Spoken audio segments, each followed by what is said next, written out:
Samantha on the Woman Question. By Marietta Holley.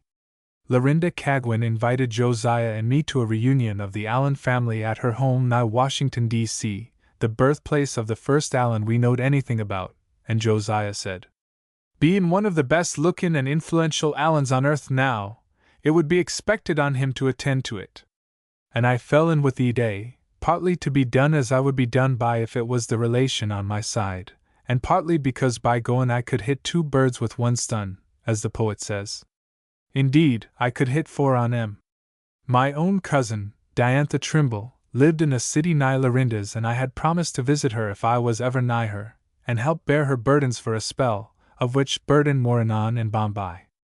Diantha was 1 bird, the reunion another, and the 3rd bird I had in my mind's eye was the big outdoor meeting of the suffragists that was to be held in the city where Diantha lived, only a little ways from Lorinda's.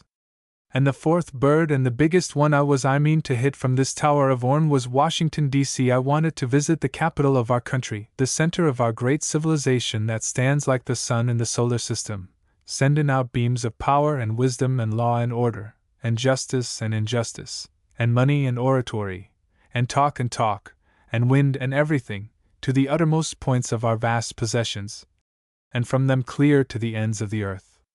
I wanted to see it. I wanted to like a dog. So we laid out to go. Lorinda lived on the old Allen place, and I always sat store by her, and her girl, Polly, was, as Thomas J. said, a peach. She had spent one of her college vacations with us, and a sweeter, prettier, brighter girl I don't want to see. Her name is Pauline, but everybody calls her Polly. The Cagwins are rich, and Polly had every advantage money could give. And old Mom Nader gin her a lot of advantages money couldn't buy: beauty and intellect, a big generous heart and charm. And you know the Cagwins couldn't bought that at no price. Charm in a girl is like the perfume in a rose, and can't be bought or sold. And you can't handle or describe either on 'em exactly. But what a influence they have, how they lay holt of your heart and fancy. Royal Grey, the young man who was paying attention to her, stopped once for a day or 2 in Jonesville with Polly and her ma on their way to the Cagwins' camp in the Adirondacks. And we all liked him so well that we agreed in giving him this extraordinary praise. We said he was worthy of Polly. We knowed of course that was the highest encomium possible for us to give. Good-looking, smart as a whip, and deep, you could see that by looking into his eyes, half Logan and half serious eyes, and kinder sad looking too under the fun, as eyes must be in this world of Orne if they look back fur, or ahead much of any. A queer world this is, and kinder sad and mysterious, behind all the good and glory on't. He was just out of Harvard School and as full of life and spirits as a colt let loose in a clover field. He went out in the hay field, he and Polly, and rode home on top of a load of hay just as natural and easy and bareheaded as if he was working for wages, and he the only son of a millionaire. We all took to him. Well, when the news got out that I was going to visit Washington, D.C., all the neighbors wanted to send errands by me. Betsy Bobbitt Slimpsy wanted a dozen patent office books for scrapbooks for her poetry. Uncle Nate Gaudet wanted me to go to the agricultural bureau and get him a paper of lettuce seed. And Solomon Cipher wanted me to get him a new kind of string beans and some cucumber seeds. Uncle Jarvis Bentley, who was going to paint his house, wanted me to ask the president what kind of paint he used on the White House. He thought it ought to be a extra kind to stand the sharp glare that was beaten down on it constant, and to ask him if he didn't think the paint would last longer, and the glare be mollified some if they used pure white and clear oil in it, and left off whitewash and carcine. Ardelia Rumsey, who is going to be married, wanted me, if I see any new kinds of bedquilt patterns at the White House or the Senator's housen, to get patterns for 'em. She said she was sick of sunflowers and blazing stars. She thought mebbe they'd have something new, spread eagle style. She said her feller was going to be connected with the government, and she thought it would be appropriate. And I asked her how. And she said he was going to get a patent on a new kind of jackknife. I told her that if she wanted a government quilt, and wanted it appropriate, she ought to have a crazy quilt. And she said she had just finished a crazy quilt with 7,000 pieces of silk in it, and each piece trimmed with 700 stitches of feather stitchin'. She'd counted 'em. And then I remembered seeing it. There was a petition Fair Women's Rights, and I remember Ardelia couldn't sign it for lack of time. She wanted to, but she hadn't got the quilt more than half done. It took the biggest heft of 2 years to do it. And so less important things had to be put aside. And Ardelia's mother wanted to sign it, but she couldn't owin to a bedspread she was makin'. She was quiltin' in Noah's Ark and all the animals on a turkey red quilt. I remember she was quiltin' the camel that day and couldn't be disturbed, so we didn't get the names. It took the old lady 3 years, and when it was done it was a sight to behold, though I wouldn't want to sleep under so many animals. But folks went from fur and near to see it, and I enjoyed lookin' at it that day. Zebulon Coon wanted me to carry a new hen coop of hyson to get patented. And I thought to myself, I wonder if they will ask me to carry a cow. And sure enough, Elnathan Purdy wanted me to dicker for a calf from Mount Vernon, swap one of his yearlings for it. But the errand Sarepta Pester sent was far more hefty and momentous than all the rest put together, calves, hen coop, cow and all. And when she told them over to me, and I meditated on her reasons for sendin' em and her need of havin' em done, I felt that I would do the errands for her if a breath was left in my body. She come for a all-day's visit, and though she is a vegetable widow and humbly, I was middlin' glad to see her. But thinks as I carried her things into my bedroom, she'll want to send some errand by me, and I wondered what it would be. And so it didn't surprise me when she asked me if I would lobby a little for her in Washington. I supposed it was some new kind of tattin or fancy work. I told her I shouldn't have much time but would try to get her some if I could. And she said she wanted me to lobby myself. And then I thought maybe it was a new kind of dance and told her I was too old to lobby. I hadn't lobbied a step since I was married. And then she explained she wanted me to canvass some of the senators. And I hung back and asked her in a cautious tone how many she wanted canvassed, and how much canvas it would take. I had a good many things to buy for my tower, and though I wanted to oblige Sarepta, I didn't feel like runnin' into any great expense for canvas. And then she broke off from that subject, and said she wanted her rights and wanted the whiskey ring broke up. And she talked a sight about her children, and how bad she felt to be parted from em, and how she used to worship her husband and how her whole life was ruined and the whiskey ring had done it, that, and women's helpless condition under the law, and she cried and WP and I did. And right while I was cryin' on to that gingham apron, she made me promise to carry them 2 errands of hern to the President, and get em done for her if I possibly could. She wanted the whiskey ring destroyed and her rights, and she wanted em both inside of 2 weeks.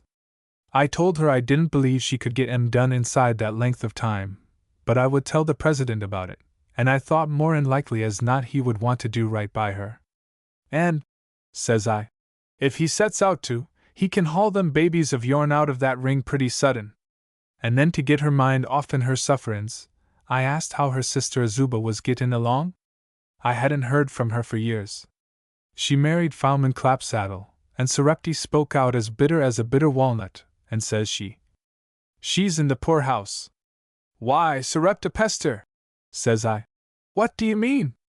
I mean what I say, my sister, Azuba Clapsaddle, is in the poorhouse. Why, where is their property gone? Says I. They was well off. Azuba had $5,000 of her own when she married him. I know it, says she.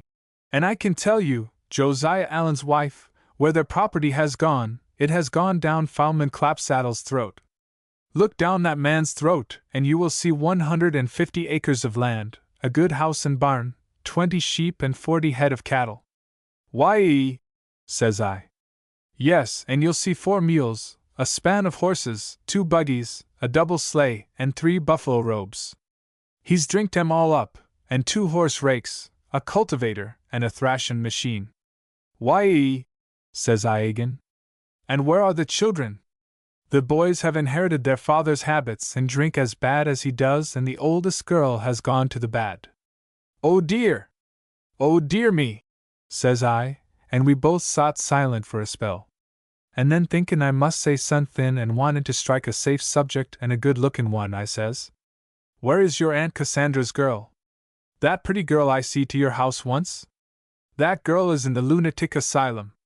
Sarepta Pester, says I. Be you tellin' the truth? Yes, I be the livin' truth. She went to New York to buy millinery goods for her mother's store.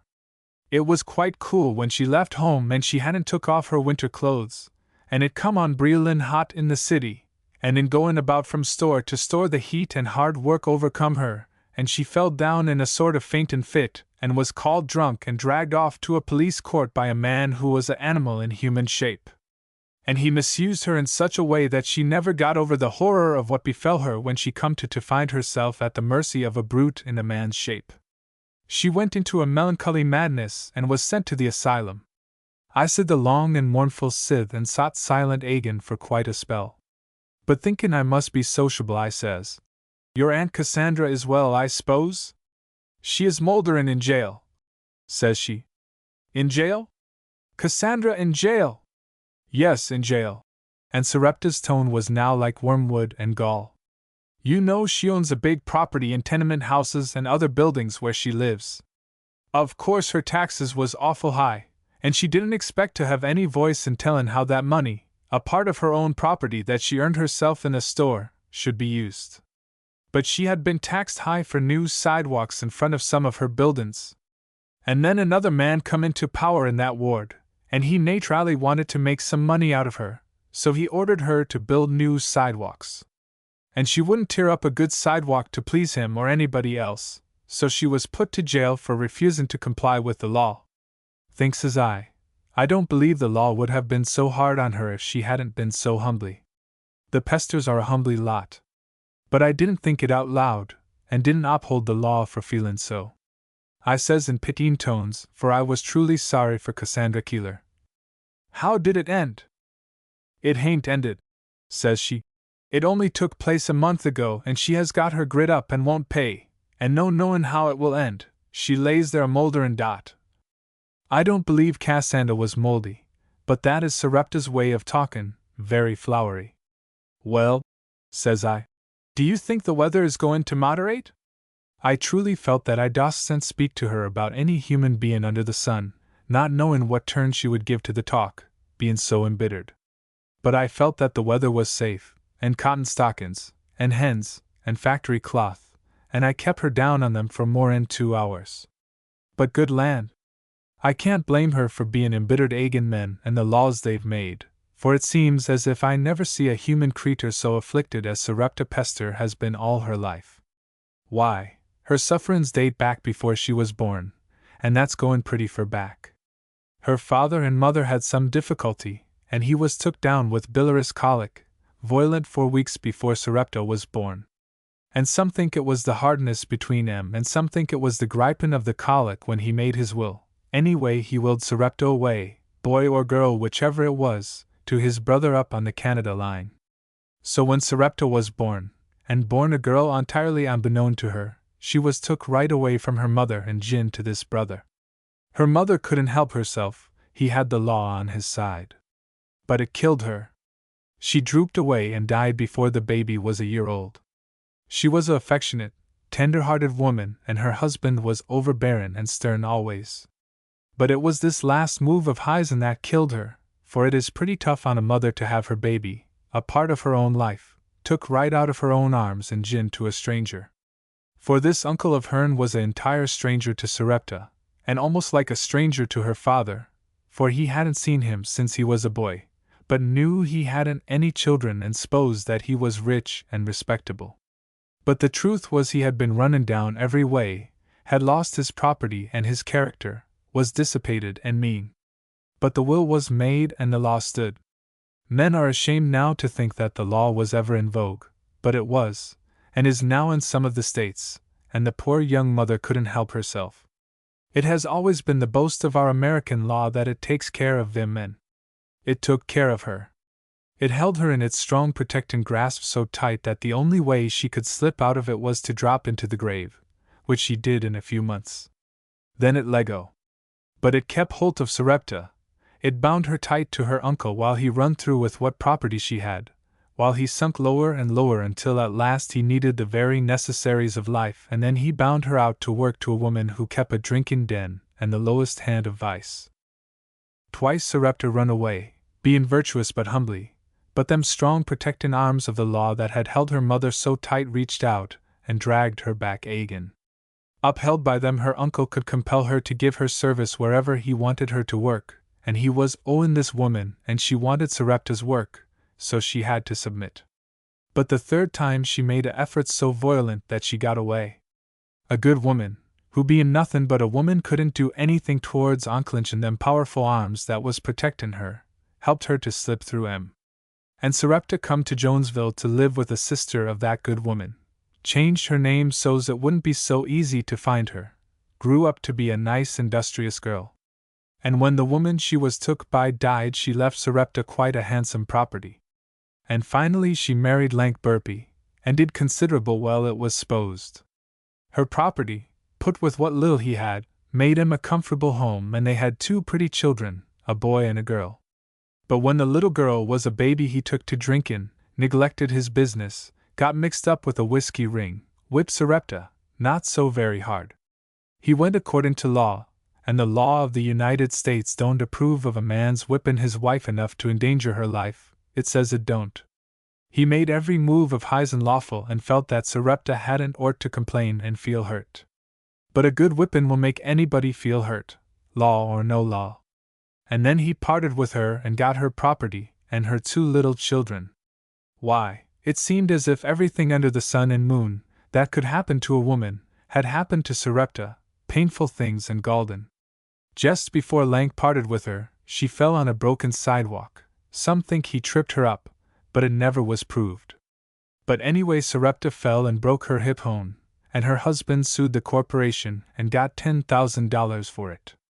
Of course the law give the money to him, and she never got a cent of it. But she wouldn't have made any fuss over that, knowing that the law of the United States was such.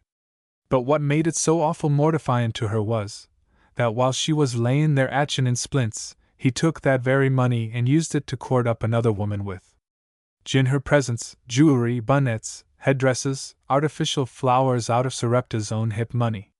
And I don't know as anything could be much more galling to a woman than that, while she lay there groaning in splints, to have her husband take the money for her own broken bones and dress up another woman like a doll with it. But the law gin it to him, and he was only availing himself of the glorious liberty of our free republic, and doing as he was a mind to. And it was supposed that that very hip money was what made the match. For before she was fairly out of splints, he got a divorce from her and married again. And by the help of Sarepta's hip money and the whiskey ring he got her 2 little children away from her. 2. They can't blame her. And I wonder if there is a woman in the land that can blame Sarepta for getting mad and wanting her rights and wanting the whiskey ring broke up, when they think how she's been fooled round with by men, willed away, and whipped, and parted with, and stole from. Why, they can't blame her for feeling fairly savage about 'em, as she does. For as she says to me once, when we was talking it over, how everything had happened to her. Yes, says she, with a accent like bone set in vinegar. And what few things hain't happened to me has happened to my folks. And sure enough I couldn't dispute her. Trouble and wrongs and sufferance seemed to be epidemic in the race of Pester Vim men. Why, one of her aunts on her father's side, Huldah Pester, married for her first husband, Eliphalet Perkins. He was a minister, rode on a circuit, and he took Huldah on it too, and she rode round with him on it a good deal of the time. But she never loved to, she was a woman that loved to be still, and kinder settled down at home. But she loved Eliphalet so well that she would do anything to please him, so she rode round with him on that circuit till she was perfectly faggied out. He was a dreadful good man to her, but he was kinder poor, and they had hard times to get along. But what property they had wasn't taxed, so that helped some, and Huldah would make $1 go a good ways. No, their property wasn't taxed till Eliphalet died. Then the supervisor taxed it the very minute the breath left his body, run his horse, so it was said, so's to be sure to get it onto the tax list, and comply with the law. You see, Eliphalet's salary stopped when his breath did. And I s'pose the law thought, seein' she was havin' trouble, she might just as well have a little more, so it taxed all the property it never had taxed a cent for before. But she had this to console her, that the law didn't forget her in her widowhood. No, the law is quite thoughtful of them men by spells. It says it protects Vim men. And I suppose that in some mysterious way, too deep for Vim men to understand, it was protecting her now.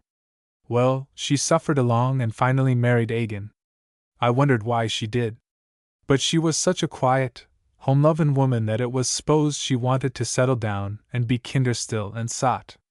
But of all the bad luck she had, she married on short acquaintance, and he proved to be a perfect wanderer.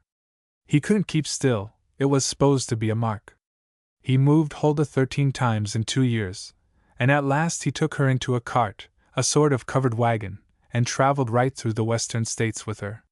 He wanted to see the country and loved to live in the wagon, it was his make. And of course, the law gave him control of her body, and she had to go where he moved it, or else part with him. And I suppose the law thought it was guardin' and nourishin' her when it was joltin' her over them prairies and mountains and abysses. But it just kept her shook up the whole of the time. It was the regular pester luck.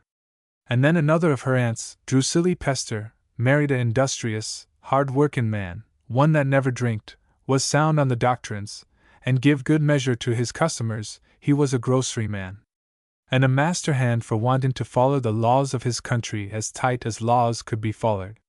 And so, knowing that the law approved of moderate correction for Vim men, and that a man might whip his wife, but not enough to endanger her life, he being such a master hand for wanting to do everything faithful and do his very best for his customers, it was supposed he wanted to do the best for the law, and so when he got to whipping Drusilla, he would whip her too severe, he would be too faithful to it.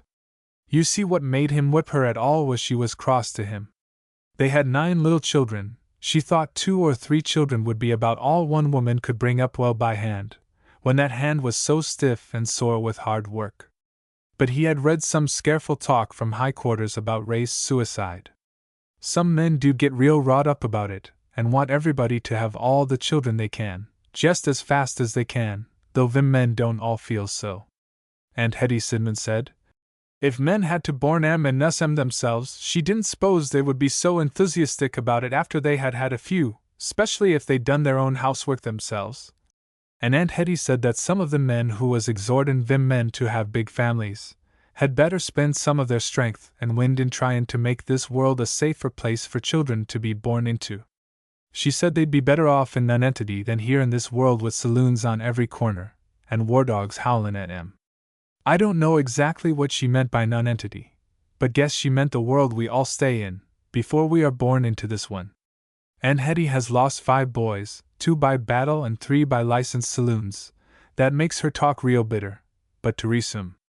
I told Josiah that men needn't worry about race suicide, for you might as well try to stop a hen from making a nest, as to stop Vim men from wanting a baby to love and hold on her heart. But says I, folks ought to be moderate and medium in babies as well as in everything else.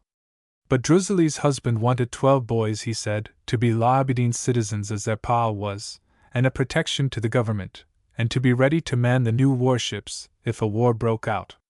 But her babies was real pretty and cunning, and she was so weak-minded she couldn't enjoy the thought that if our male statesmen got to scrappin' with some other nation's male lawmakers and made another war, of having her grown-up babies face the cannons.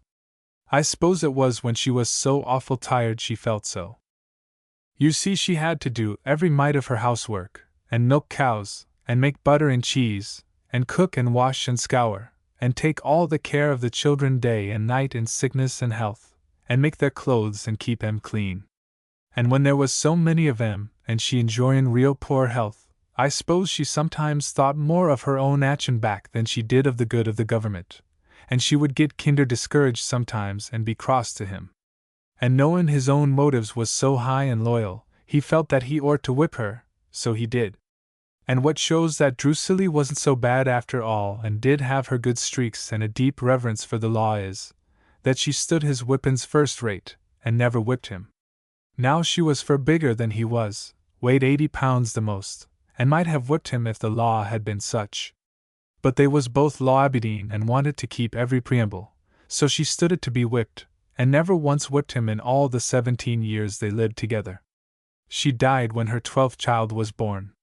There was just 10 months' difference between that and the one next older. And they said she often spoke out in her last sickness, and said, "Thank fortune, I've always kept the law."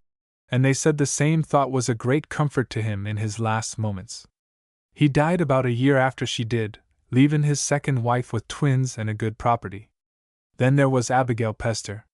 She married a sort of a high-headed man, though one that paid his debts, was truthful, good-looking, and played well on the fiddle. Why, it seemed as if he had almost every qualification for making a woman happy, only he had this one little eccentricity: he would lock up Abigail's clothes every time he got mad at her. Of course the law give her clothes to him, and knowing that it was the law in the state where they lived, she wouldn't have complained only when they had company. But it was mortifying, nobody could dispute it, to have company come and have nothing to put on. Several times she had to withdraw into the woodhouse, and stay most all day there shivering, and under the sulla stairs and round in clothes presses. But he boasted in prayer meetings and on boxes before grocery stores that he was a law-abiding citizen, and he was. Eben Flanders wouldn't lie for anybody. But I'll bet Abigail Flanders beat our old revolutionary foremothers in thinking out new laws, when she lay round under stairs and behind barrels in her nightgown. When a man hides his wife's stockings and petticoats, it is governing without the consent of the governed. If you don't believe it, you'd ought to peeked round them barrels and seen Abigail's eyes. They had whole reams of bylaws in 'em and preambles, and declarations of independence, so I've been told. But it beat everything I ever hearn on the lawful sufferings of them vim men. For there was nothing illegal about one single trouble of them. They suffered according to law, every one on 'em. But it was tough for 'em, very tough. And their being so dreadful humbly was another drawback to 'em, though that too was perfectly lawful, as everybody knows. And Sarepta looked as bad agin as she would otherwise on account of her teeth. It was after Lank had begun to get after this other woman, and was indifferent to his wife's looks, that Sarepta had a new set of teeth on her upper jaw. And they sawed out and made her look so bad it fairly made her ache to look at herself in the glass. And they hurt her gums too, and she carried him back to the dentist and wanted him to make her another set, but he acted mean and wouldn't take him back, and sued Lank for the pay. And they had a lawsuit. And the law being such that a woman can't testify in court, in any matter that is of mutual interest to husband and wife, and Lank wanted to act mean, said that they was good sound teeth. And there Sarepta sot right in front of 'em with her gums atchin and her face all swelled out, and looking like furiation, and couldn't say a word. But she had to give in to the law. And ruther than go toothless she wears 'em to this day, and I believe it is the raspin' of them teeth against her gums and her discouraged, mad feelin's every time she looks in the glass that helps embitter her towards men, and the laws men have made, so's a woman can have control of her own teeth and her own bones.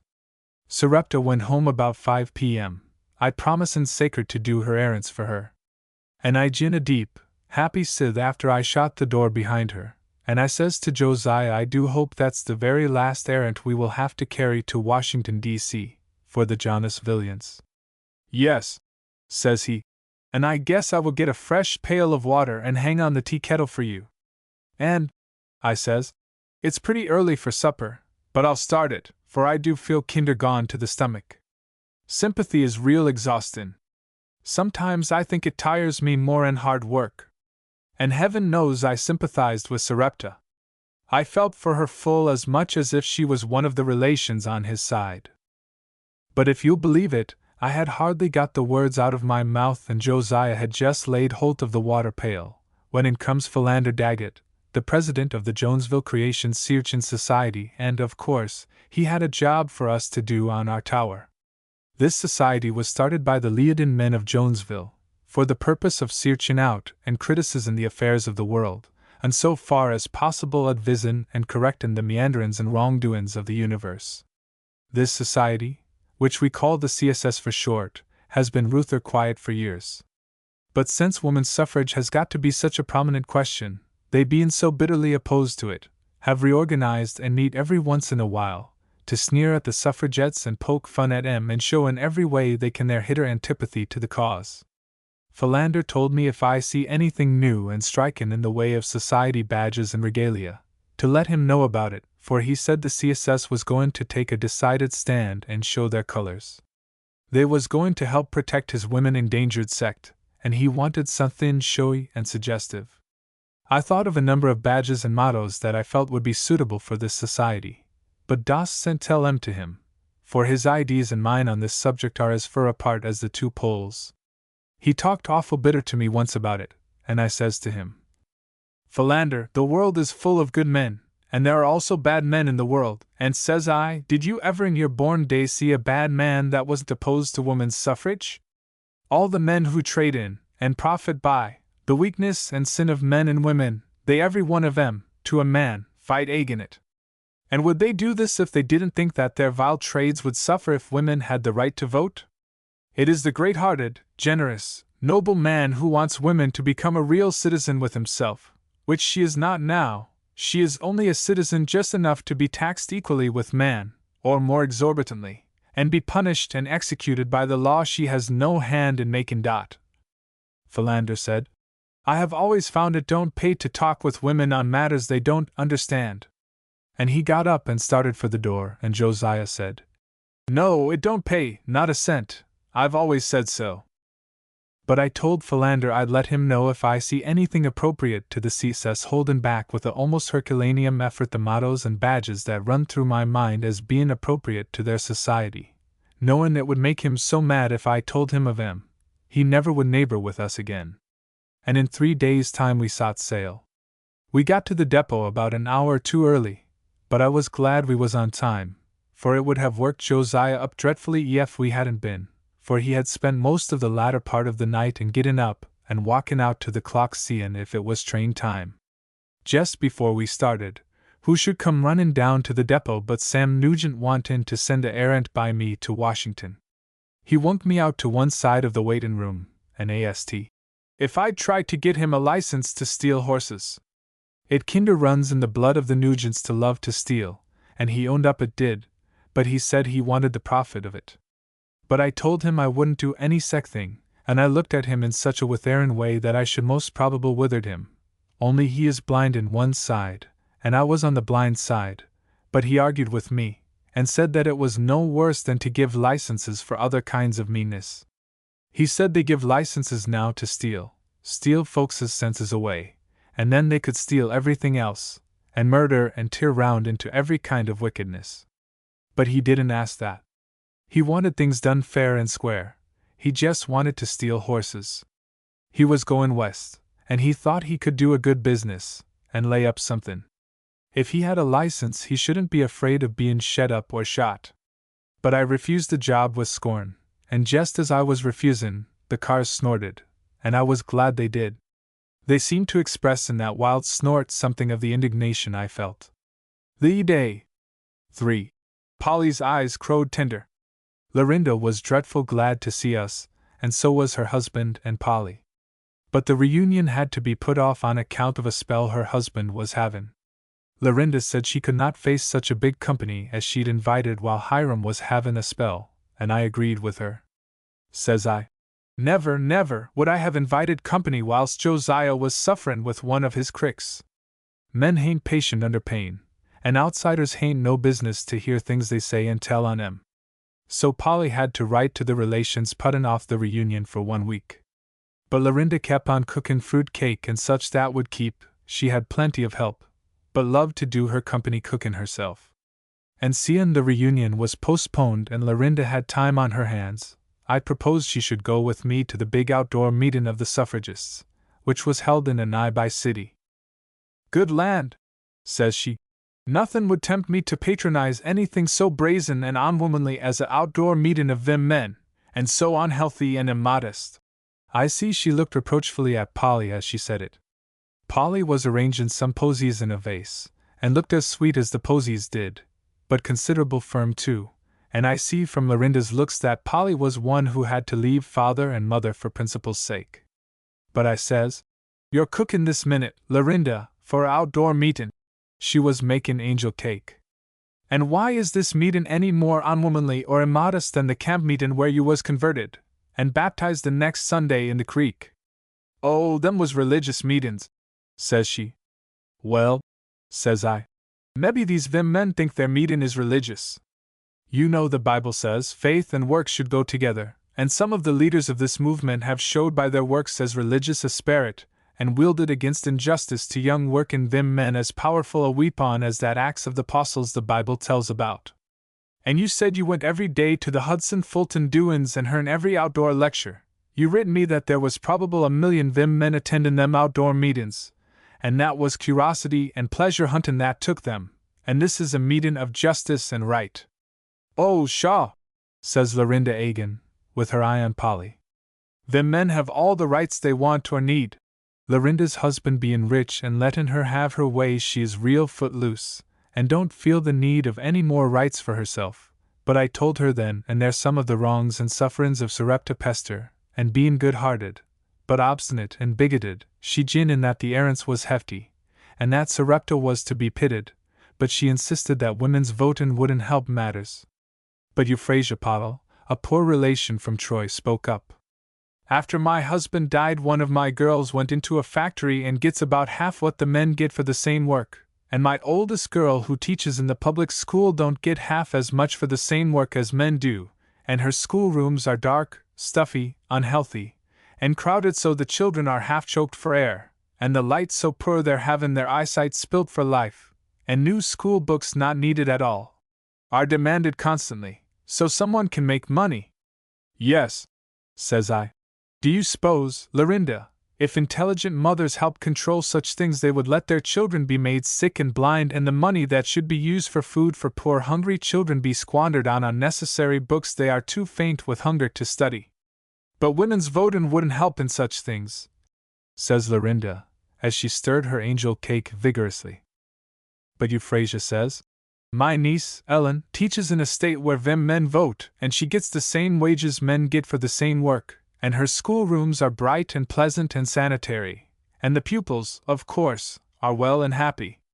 And if you don't think them men can help in such public matters, just go to Seattle and see how quick a bad man was yanked out of his public office and a good man put in his place, mostly by women's efforts and votes. Yes, says I. It is a proved fact that women's votes do help in these matters.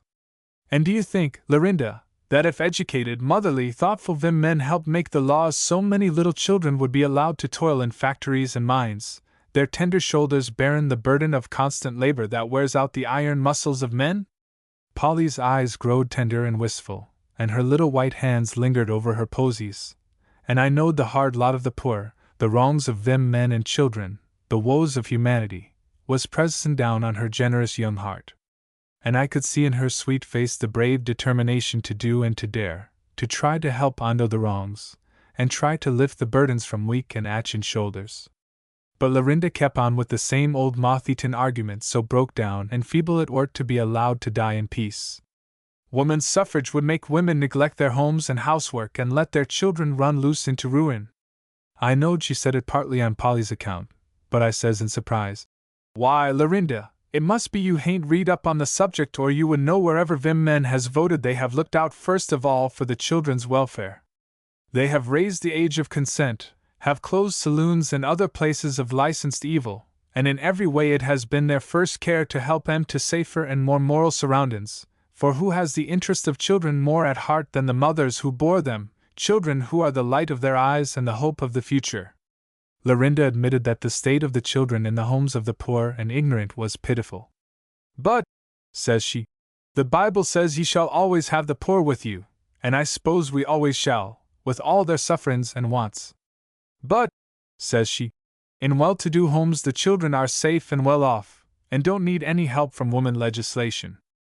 Why, Lorinda, says I, did you ever think on how such mothers may watch over and be the end of the law to their children with the father's full consent during infancy, when they're wrastlin' with teethin', whoopin' cough, mumps, etc., can be queen of the nursery, dispenser of pure air, sunshine, sanitary, and safe surroundings in every way, and then in a few years see 'em go from her into dark, overcrowded, unsanitary, carelessly guarded places, to spend the precious hours when they are the most receptive to influence and pass man-made pitfalls on their way to and fro, must stand helpless until in too many cases the innocent healthy child that went from her care returns to her half-blind, a physical and moral wreck.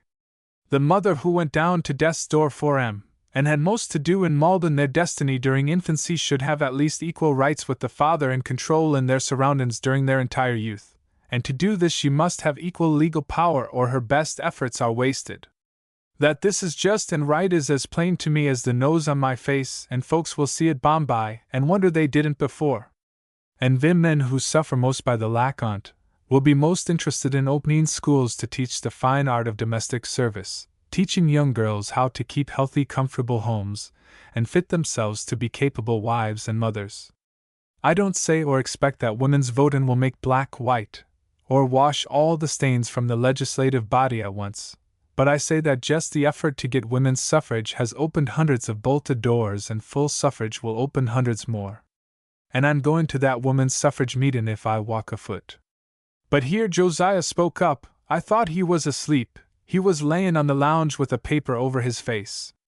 But truly the word, woman's suffrage, roused him up as quick as a mouse does a drowsy cat. So, says he, I can't let you go, Samantha, into any such dangerous and unwomanly affair.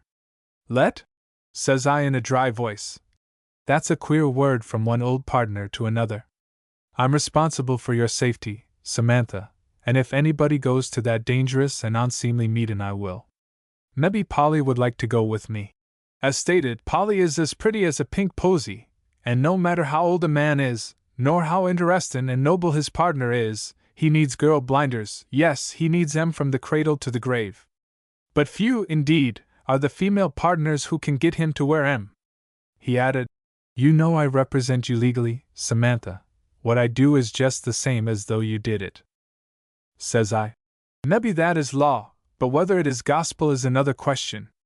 But if you represent me, Josiah, you will have to carry out my plans. I writ to Diantha Smith Trimble that if I went to the city I'd take care of Aunt Susan a night or two, and rest her a spell. You know Diantha is a widder and too poor to hire a nurse. But seein' you represent me you can set up with her ma a night or two. She's bedrid and you'll have to lift her round some, and give her medicine and take care of Diantha's twins, and let her get a good sleep. Well, as it were, Samantha, you know, men hain't expected to represent them men in everything. It is mostly votin' and tend in big meetin's and such. Oh, I see, says I. Men represent them men when they want to, and when they don't them men have got to represent themselves. Well, yes, Samantha, something like that. He didn't say anything more about representin' me, and Polly said she was going to ride in the parade with some other college girls. Lorinda's lineament looked dark and forbidding as Polly stated in her gentle, but firm way this ultimatum.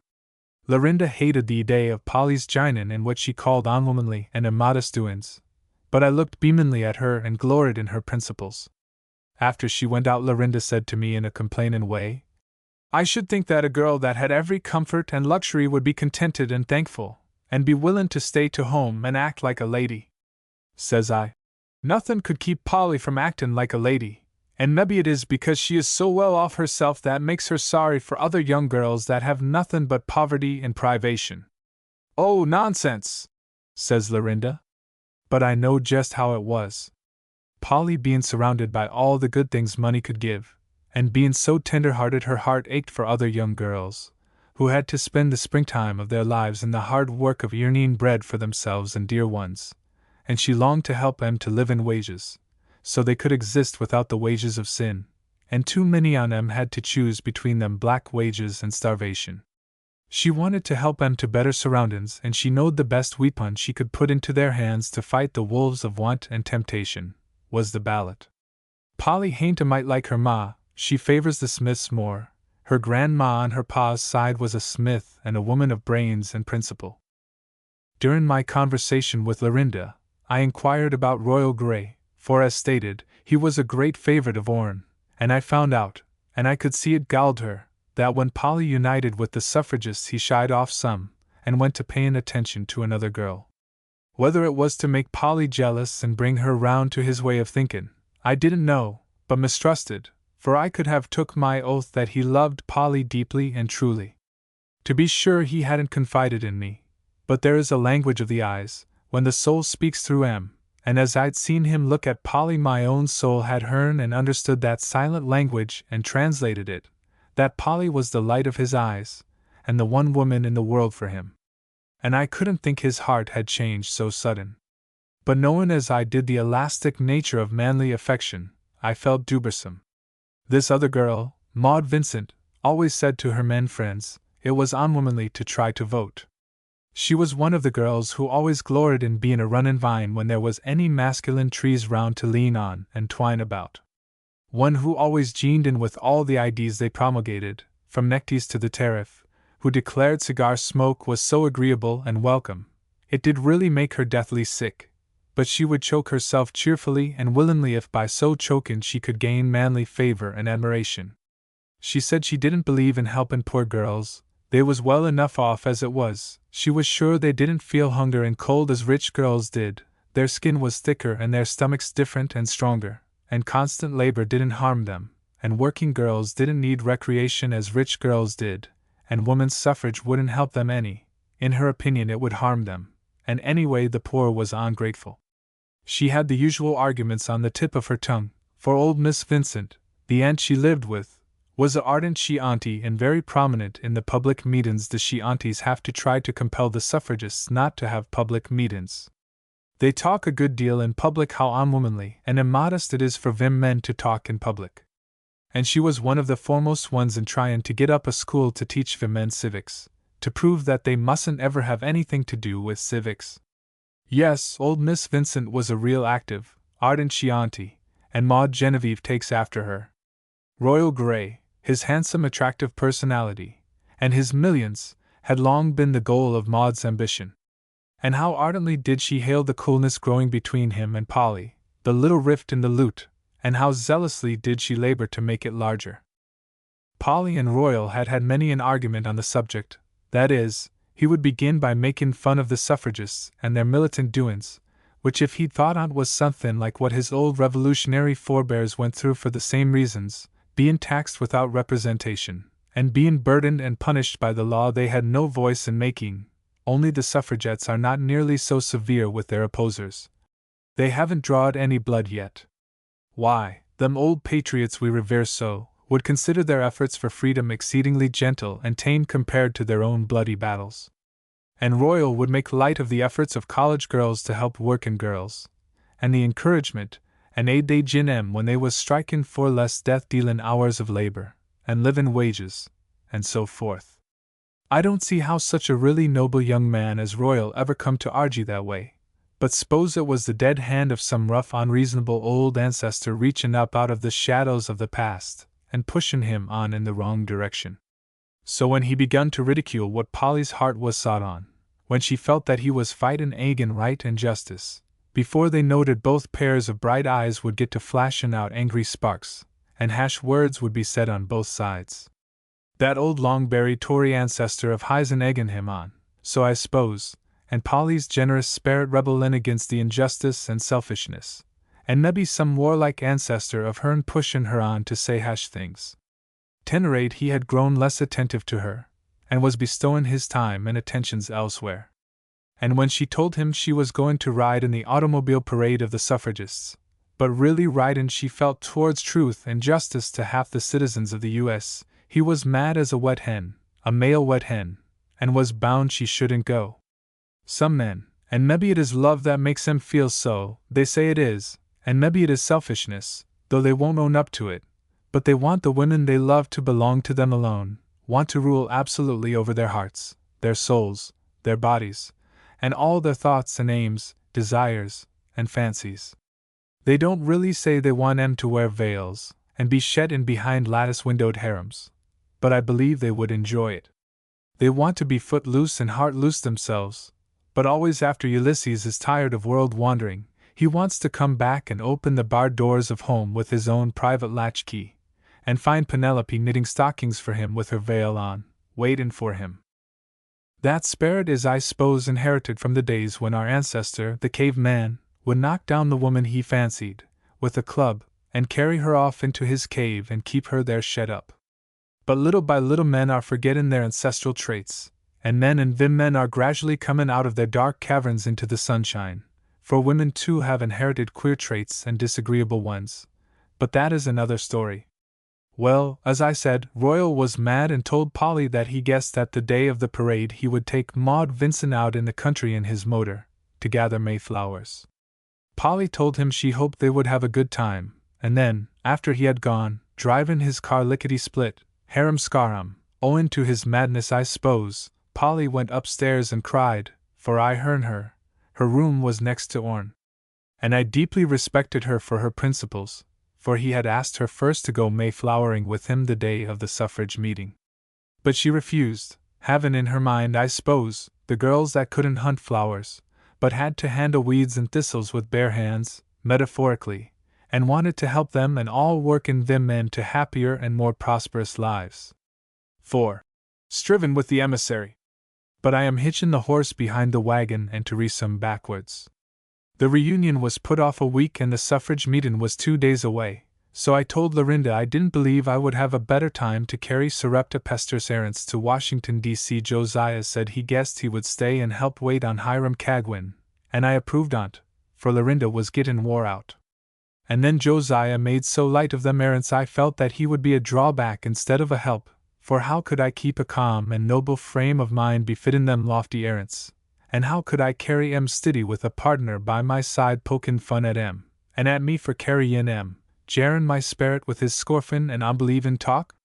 And as I sot off alone in the trolley I thought of how they must have felt in old times carryin' the Urim and Thummim. And though I hadn't no idea what them was, yet I always felt that the carriers of 'em must have felt solemn and high-strung. Yes, my feelin's was such as I felt of the heft and importance of them errands not alone to Surreptipester, but to the whole race of Vim men that it kept my mental head reined up so high that I couldn't half see and enjoy the sight of the most beautiful city in the world, and still I suppose its grandeur and glory sort o' filtered down through my conscientiousness, as cloth grows white under the sun's rays unbeknown to it. Anon I left the trolley and walked some ways afoot. It was a lovely day, the sun shone down in golden splendor upon the splendor beneath it. Broad, beautiful clean streets, little fresh green parks, everywhere you could turn about, and big ones full of flowers and fountains, and trees and statues. And anon or oftener I passed noble big stone buildings, where everything is made for the nation's good and profit. Money and fish and wisdom and all sorts of patented things and garden seeds and tariffs and resolutions and treaties and laws of every shape and size, good ones and queer ones and reputations and rates and rebates, etc., etc., but it would devour too much time to even name over all that is made and unmade there, even if I knowed by name the innumerable things that are flowing constant out of that great reservoir of the nation, with its vast crowd of lawmakers set in on the lid, regulate in its flow and spreading it abroad over the country, thick and thin. But on I went past the Capitol, the handsomest building on the globe, standing in its own Eden of beauty. By the public library as long as from our house to Grout Hosselton's, and I guess longer, and every foot on more beautiful or ornamented than tongue can tell. But I didn't dally trying to pace off the size on't, though it was enormous, for the thought of what I was carryin' bore me on almost regardless of my matchless surroundings and the twinges of rheumatiz. And anon I arrived at the White House, where my hopes and the hopes of my sect and Surreptipester was sought. I will pass over my efforts to get into the presence, merely saying that they were arduous and extreme, and I wouldn't probably have got in at all had not the presence appeared with a hat on just going out for a walk, and see me as I was striven with the emissary for entrance. I suppose my noble mien, made more noble fur by the magnitude of what I was carryin', impressed him, for suffice it to say inside of 5 minutes the presence was back in his audience room, and I was layin' out them errands of Surreptas in front of him. He was very hefty, a good-lookin' smilin' man, a politer demeanor gentlemanly apperner man I don't want to see. But his linement which had looked so pleasant and cheerful growed gloomy and depressed it as I spread them errands before him and says in conclusion, Surreptipester sent these errands to you, she wanted intemperance done away with, the whiskey ring broke up and destroyed, she wanted you to have nothin' stronger than root beer when you had company to dinner, she offered to send you some burdock and dandelion roots and some emptins to start it with, and she wanted her rights, and wanted 'em all by week after next without fail. He said hard, and I never see alignment fall further than Heisen fell, and kept a fallin'. I pitied him, I see it was a hard stent for him to do it in the time she had sought, and he's so fleshy too. But knowin' how much was at the stake, and how the fate of Sarepta and Vim men was tremblin' in the balances, I spread them errands out before him. And bein' truthful and above board, I told him that Sarepta was middlin' disagreeable and very humbly, but she needed her rights just as much as though she was a wax doll. And I went on and told him how she and her relations had suffered from want of rights, and how dreadfully she had suffered from the ring, till I declare talkin' about them little children of hern, and her agony, I got about as fierce actin' as Sarepta herself, and entirely unbeknown to myself I talked powerful on intemperance and rings, and such. When I got down agin onto my feet, I see he had a still more worried and anxious look on his good-natured face, and he says, "The laws of the United States are such that I can't do them errands, I can't interfere." "Then," says I, "why don't you make the United States do right?" He said something about the might of the majority, and the powerful corporations and rings, and that sot me off agin. And I talked very powerful and alleged about allowin' a ring to be put round the United States, and let a lot of whiskey dealers and corporations lead her round, a pitiful sight for men and angels. Says I, "How does it look before the nations to see Columbia led round half tipsy by a ring?" He seemed to think it looked bad, I knew by his looks. Says I, "Intemperance is bad for Sarepta and bad for the nation." He murmured something about the revenue the liquor trade brought the government. But I says, "Every penny is money right out of the people's pockets.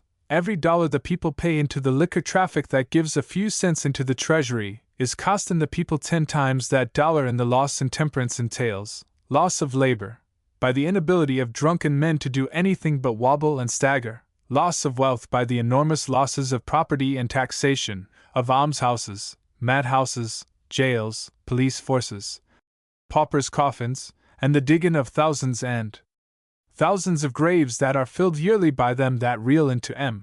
Says I, "Wouldn't it be better for the people to pay that dollar in the first place into the treasury than to let it filter through the dramseller's hands, a few cents of it fallin' into the national purse at last, putrid and heavy with all these losses and curses and crimes and shames and despairs and agonies?" He seemed to think it would. I see by the looks of his linemen he did. Every honorable man feels so in his heart, and yet they let the liquor ring control M and lead M round. "It is queer, queer as a dog," says I. "The intellectual and moral power of the United States are rolled up and thrust into that whiskey ring and being drove by the whiskey dealers just where they want to drive M." Says I, "It controls New York Village and nobody denies it, and the piety and philanthropy and culture and philosophy of that village has to be drawed along by that ring." And says I, in low but startling tones of principle, Where is it drawin' M to? Where is it drawin' the whole nation to? Is it drawin' M down into a slavery 10 times more abject and soul-destroyin' than African slavery ever was? Tell me," says I firmly. "Tell me." He did not try to frame a reply, he could not find a frame. He knowed it was a conundrum boundless as truth and God's justice, and as solemnly deep in its sure consequences of evil as eternity, and as sure to come as that is. Oh, how solemn he looked, and how sorry I felt for him, for I knowed worse was to come. I knowed the sharpest arrow Sarepta Pester had sent was yet to pierce his spirit. But I sort o' blunted the edge on't what I could conscientiously. Says I think myself Sarepta is a little unreasonable. I myself am willin' to wait 3 or 4 weeks. But she's suffered dreadful from intemperance, from the rings, and from the want of rights, and her sufferins have made her more violent in her demands and impatienter. And then I fairly groaned as I did the rest of the errand, and let the sharpest arrow fly from the bow. "Sarepta told me to tell you if you didn't do these errands you should not be president next year." He trembled like a poplar leaf, and I felt that Sarepta was threatening him too hard. Says he, "I do not wish to be president again. I shall refuse to be nominated.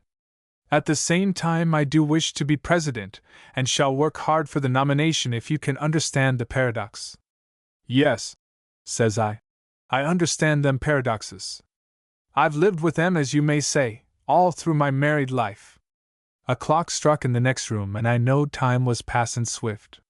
Says the president, "I would be glad to do Sarepta's errands. I think she is justified in askin for her rights, and to have the ring destroyed, But I am not the one to do them, says I. Who is the man or men? He looked all round the room and up and down as if in hopes he could see someone layin' round on the floor, or danglin' from the ceiling, that would take the responsibility off'n him, and in the very nick of time the door opened after a quick rap, and the president jumped up with a relieved look on his lineament, and says, "Here is the very man to do the errands." And he hastened to introduce me to the senator who entered. And then he bid me a hasty adieu, but cordial and polite, and withdrew himself. He was dreadful polite. I felt glad to have this senator do Sarepta's errands, but I didn't like his looks. My land! Talk about Sarepta Pester being disagreeable, he was as disagreeable as she any day. He was kinder tall and looked out of his eyes and wore a vest.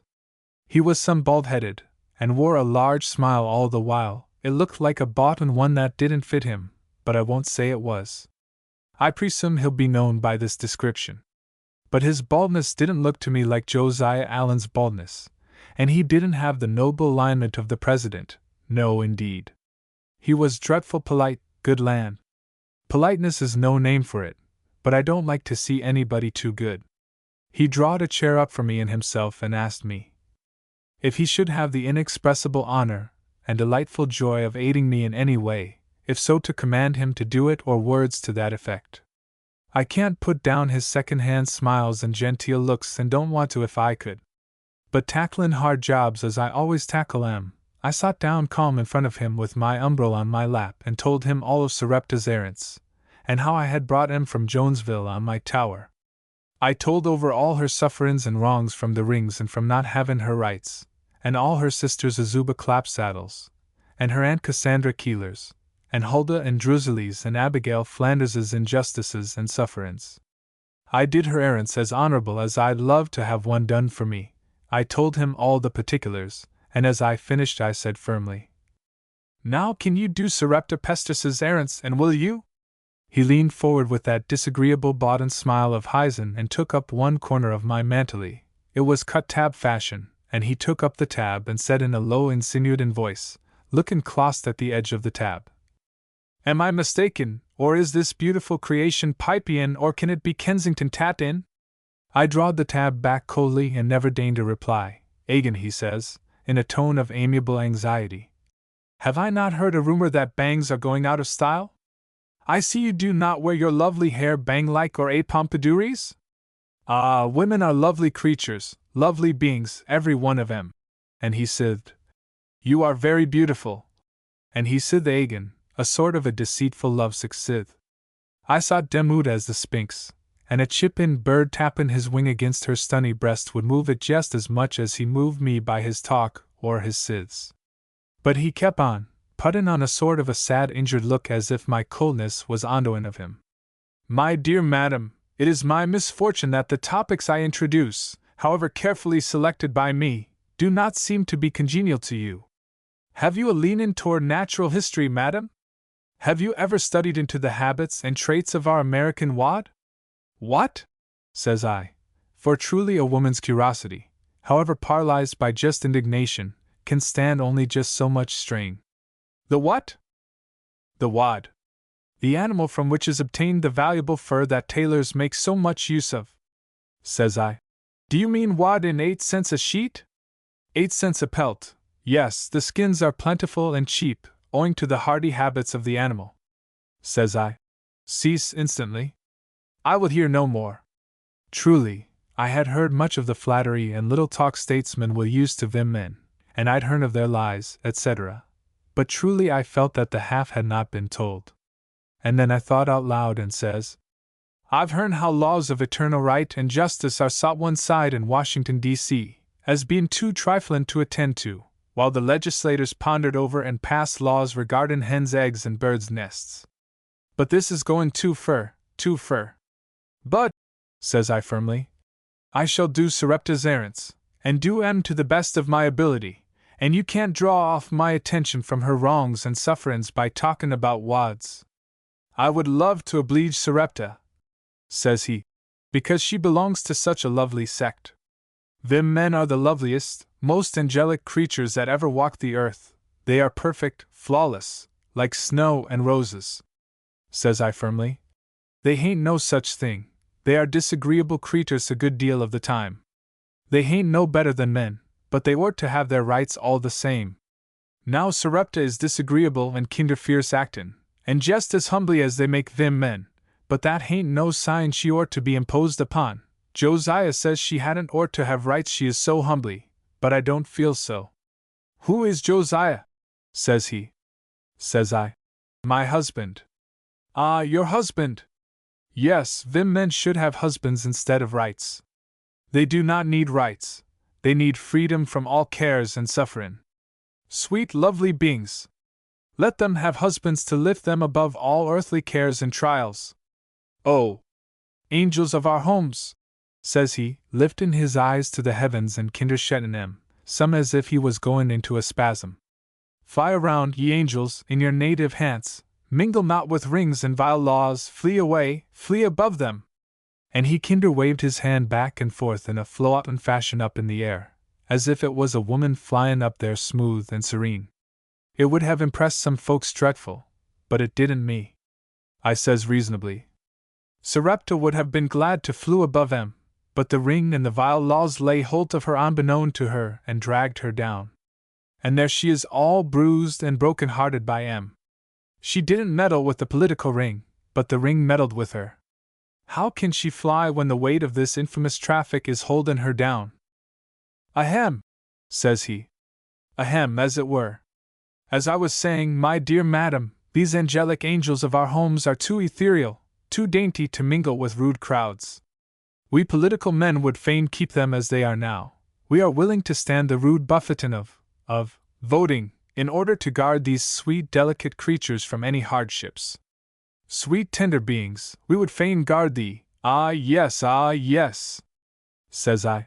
Cease instantly, or my sickness will increase, for such talk is like thorough wort or lobile to my moral and mental stomach. You know and I know that these angelic tender beings, half-clothed, fill our streets on icy midnights, hunting up drunken husbands and fathers and sons. They are driven to death and to moral ruin by the miserable want liquor-drinking entails.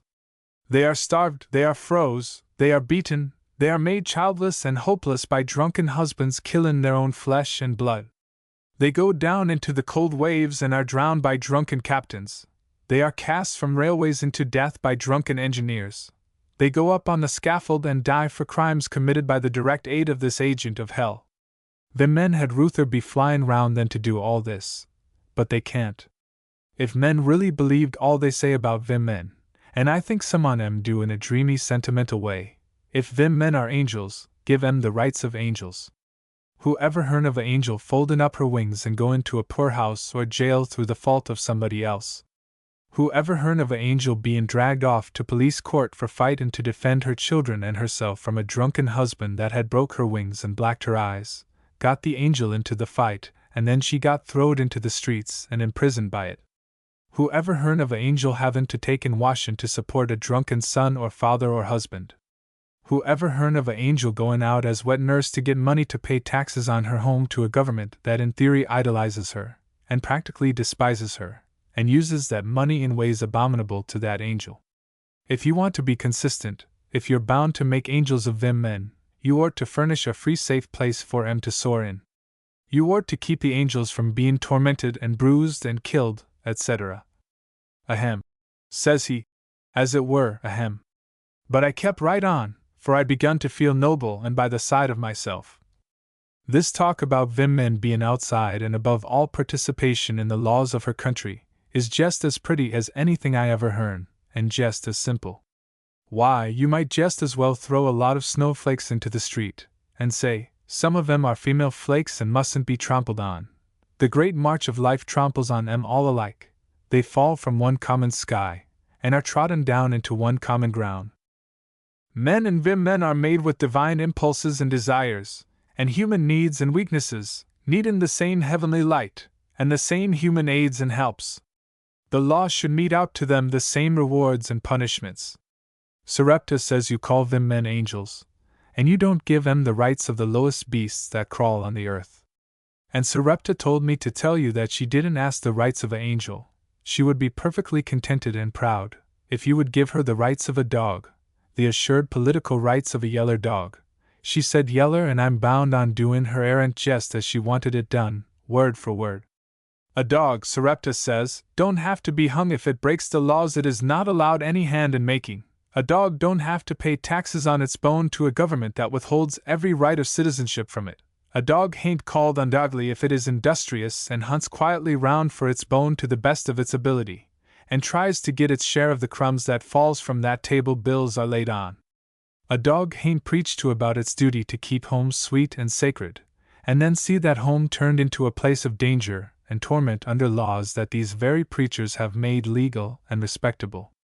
A dog don't have to see its property taxed to advance laws it believes ruinous, and that breaks its own heart and the heart of other dear dogs.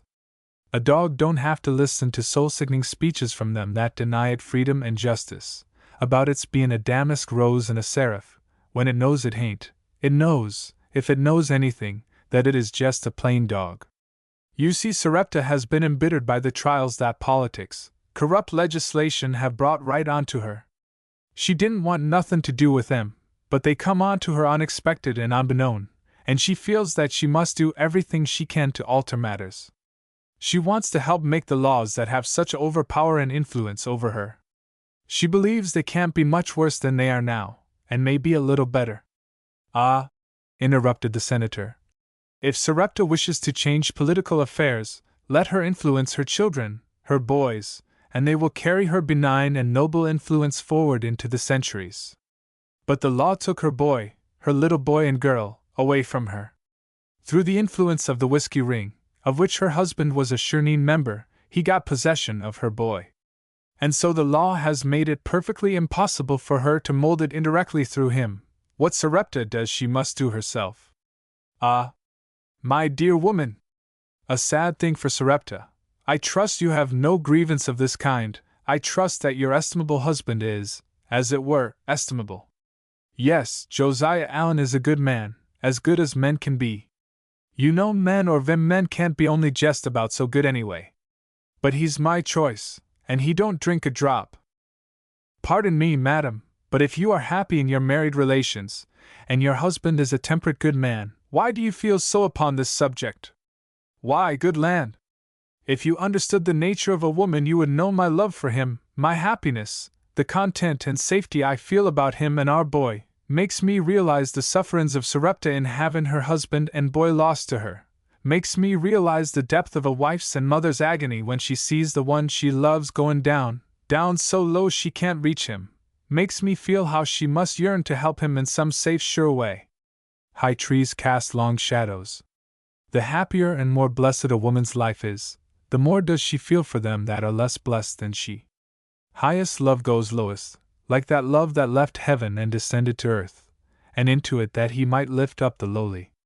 The pitying words of him who went about pleasing not himself, hants me and inspires me. I'm sorry for Sarepta, sorry for the whole vim men race of the nation, and for the men too. Lots of them are good creeters, better than vim men, some on 'em. They want to do right, but don't exactly see the way to do it.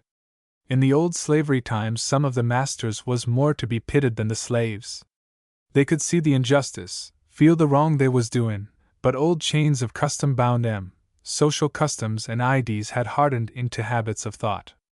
They realized the size and heft of the evil, but didn't know how to grapple with it, and throw it. So now many men see the evils of this time, want to help, but don't know the best way to lay hold of 'em. Life is a curious conundrum anyway, and hard to guess. But we can try to get the right answer to it as far as we can. Sarepta feels that one of the answers to the conundrum is in getting her rights. I myself have got all the rights I need or want, as far as my own happiness is concerned. My home is my castle, a story and a half wooden one, but dear. My towers elevate me, the companionship of my friends gives social happiness, our children are prosperous and happy. We have property enough for all the comforts of life. And above all other things my Josiah is my love and my theme. Ah, yes, says he. Love is a woman's empire, and in that she should find her full content, her entire happiness and thought. A womanly woman will not look outside that lovely and safe and beauteous empire. says I firmly. If she hain't a idiot, she can't help it. Love is the most beautiful thing on earth, the most holy and satisfying. But I do not ask you as a politician, but as a human being, which would you like best, the love of a strong, earnest, tender nature, for in man or woman the strongest are the tenderest, the loving are the daring. Which would you like best, the love and respect of such a nature full of wit, of tenderness, of infinite variety, or the love of a fool? A fool's love is wearing, it is insipid at best, and it turns to vinegar. Why, sweetened water must turn to vinegar, it is its nature. And if a woman is bright and true-hearted, she can't help seeing through an injustice. She may be happy in her own home. Domestic affection, social enjoyments, the delights of a cultured home and society, and the companionship of the man she loves and who loves her, will, if she is a true woman, satisfy her own personal needs and desires, and she would far ruther for her own selfish happiness rest quietly in that love, that most blessed home. But the bright, quick intellect that delights you can't help seeing an injustice, can't help seeing through shams of all kinds, sham sentiment, sham compliments, sham justice. The tender love and nature that blesses your life can't help feeling pity for them less blessed than herself. She looks down through the love-guarded lattice of her home from which your care would fain bar out all sights of woe and squalor. She looks down and sees the weary toilers below, the hopeless, the wretched. She sees the steep hills they have to climb, carrying their crosses. She sees them go down into the mire, dragged there by the love that should lift them up. She would not be the woman you love if she could restrain her hand from lifting up the fallen, wiping tears from weeping eyes, speaking brave words for them that can't speak for themselves. The very strength of her affection that would hold you up if you were in trouble or disgrace yearns to help all sorrowing hearts. Down in your heart you can't help admiring her for this. We can't help respecting the one that advocates the right, the true, even if they are our conquerors. Them men hain't angels, now to be candid, you know they hain't. They hain't any better than men. Men are considerable likely, and it seems curious to me that they should act so in this one thing. For men ought to be more honest and open than them men.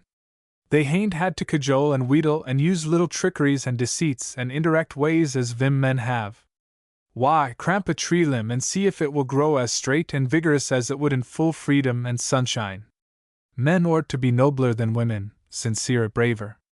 And they ought to be ashamed of this one trick of theirn, for they know they hain't honest in it, they hain't generous.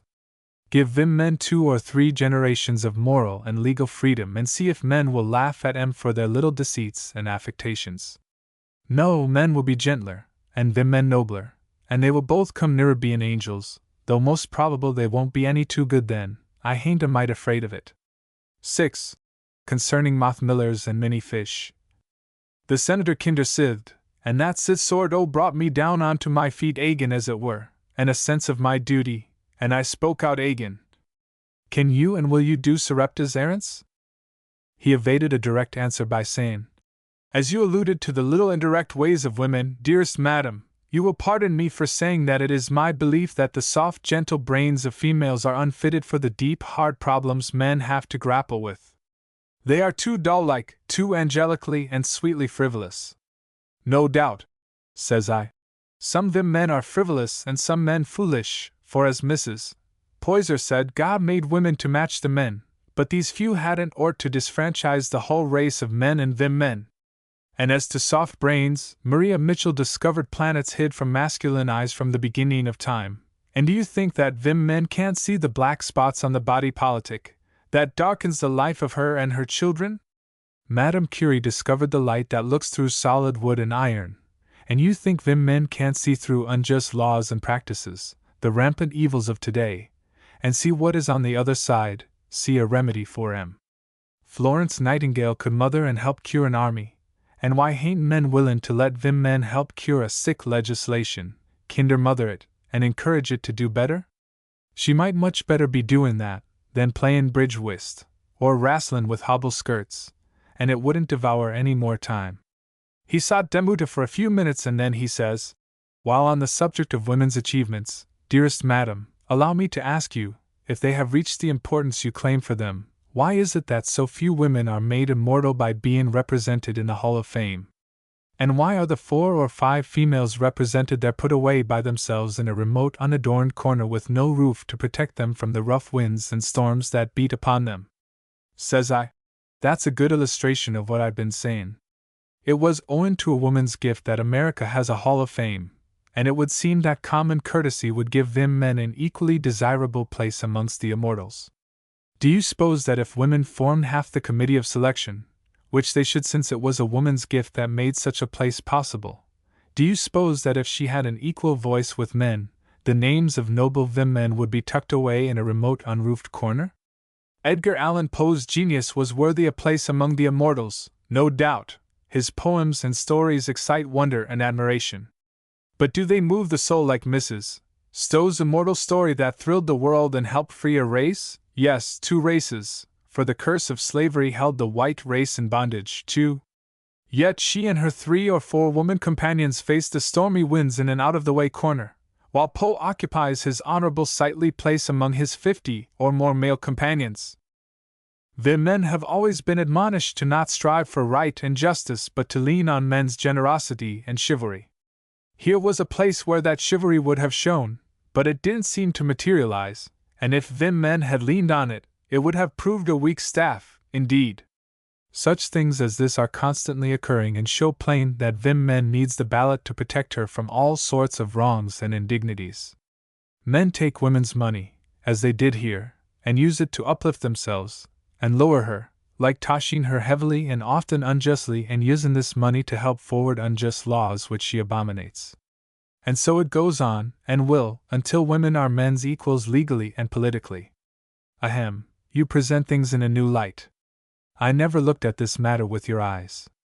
No, you looked at 'em through a man's eyes. Such things are so customary that men do 'em without thinkin', from habit and custom, like hushin' up children's talk, when they interrupt grown-ups. Again he sought Demuda for a short space, and then said, I feel that natural human instinct is against the change. In savage races that knew nothing of civilization, male force and strength always ruled. Why? Says I. History tells us of savage races where them men always rule, though I don't think they ought to, ability and goodness ought to rule. Nature is against it. Says he. But I says firmly, bees and lots of other insects and animals always have a female for queen and ruler. They rule blindly and entirely, right on through the centuries, but we are enlightened and should not encourage it. In my opinion, the male bee has just as good a right to be monarch as his female partner has, if he is as good and knows as much. I never believed in the female workin' ones killin' off the male drones to save winter in 'em. They might give 'em some light chores to do round the hive to pay for their board. I love justice, and that would be my way. Agin he said. Modern history don't seem to favor the scheme. But his accent was as weak as a cat and his baud and smile seemed crackin' and wearin' out. He knowed better. Says I.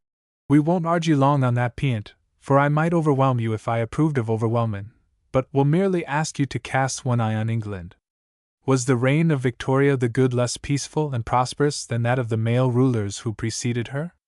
And you can then throw your other eye over to Holland. Is their sweet queen less worthy and beloved today than other European monarchs? And is her throne more shaky and tottlin' than then? He didn't try to dispute me and bowed his head on his breast in a almost Machin way. He knowed he was beat on every side, and almost to the end of his chain of rusty, broken old arguments. But anon he brightened up agin and says, catchin' holt of the last shackly link of his argument, you seem to place a great deal of dependence on the Bible. The Bible is against thee day. The Bible teaches man's supremacy, man's absolute power and might and authority. Why, how you talk, says I. In the very first chapter the Bible tells how man was turned right round by a woman, tells how she not only turned man round to do as she wanted him to, but turned the whole world over. That hain't nothin' I approve of. I don't speak of it because I like thee day. That was done in a open honorable manner as things should be done. No, Eve ruled by indirect influence, the gently influencing men way, that politicians are so fond of. And she brought ruin and destruction onto the whole world by it. A few years later when men and vim men grew wiser, when we hear of vim men ruling Israel openly and honestly, like Miriam, Deborah and other likely old foremothers, things went on better.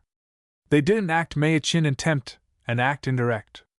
He sit powerful and sat round uneasy in his chair. And says he, I thought Vim men was taught by the Bible to serve and love their homes. So they be. And every true woman loves to serve.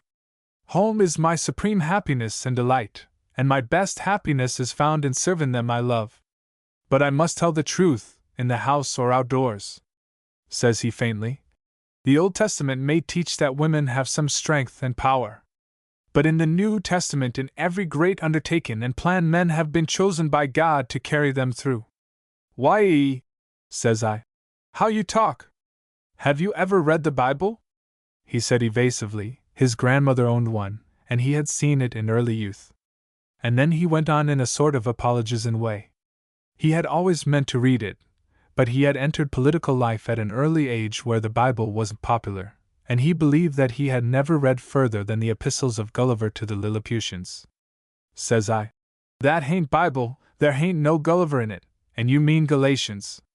Well, he said, that might be it. It was some man he knew, and he had always heard and believed that man was the only worker that God had chosen.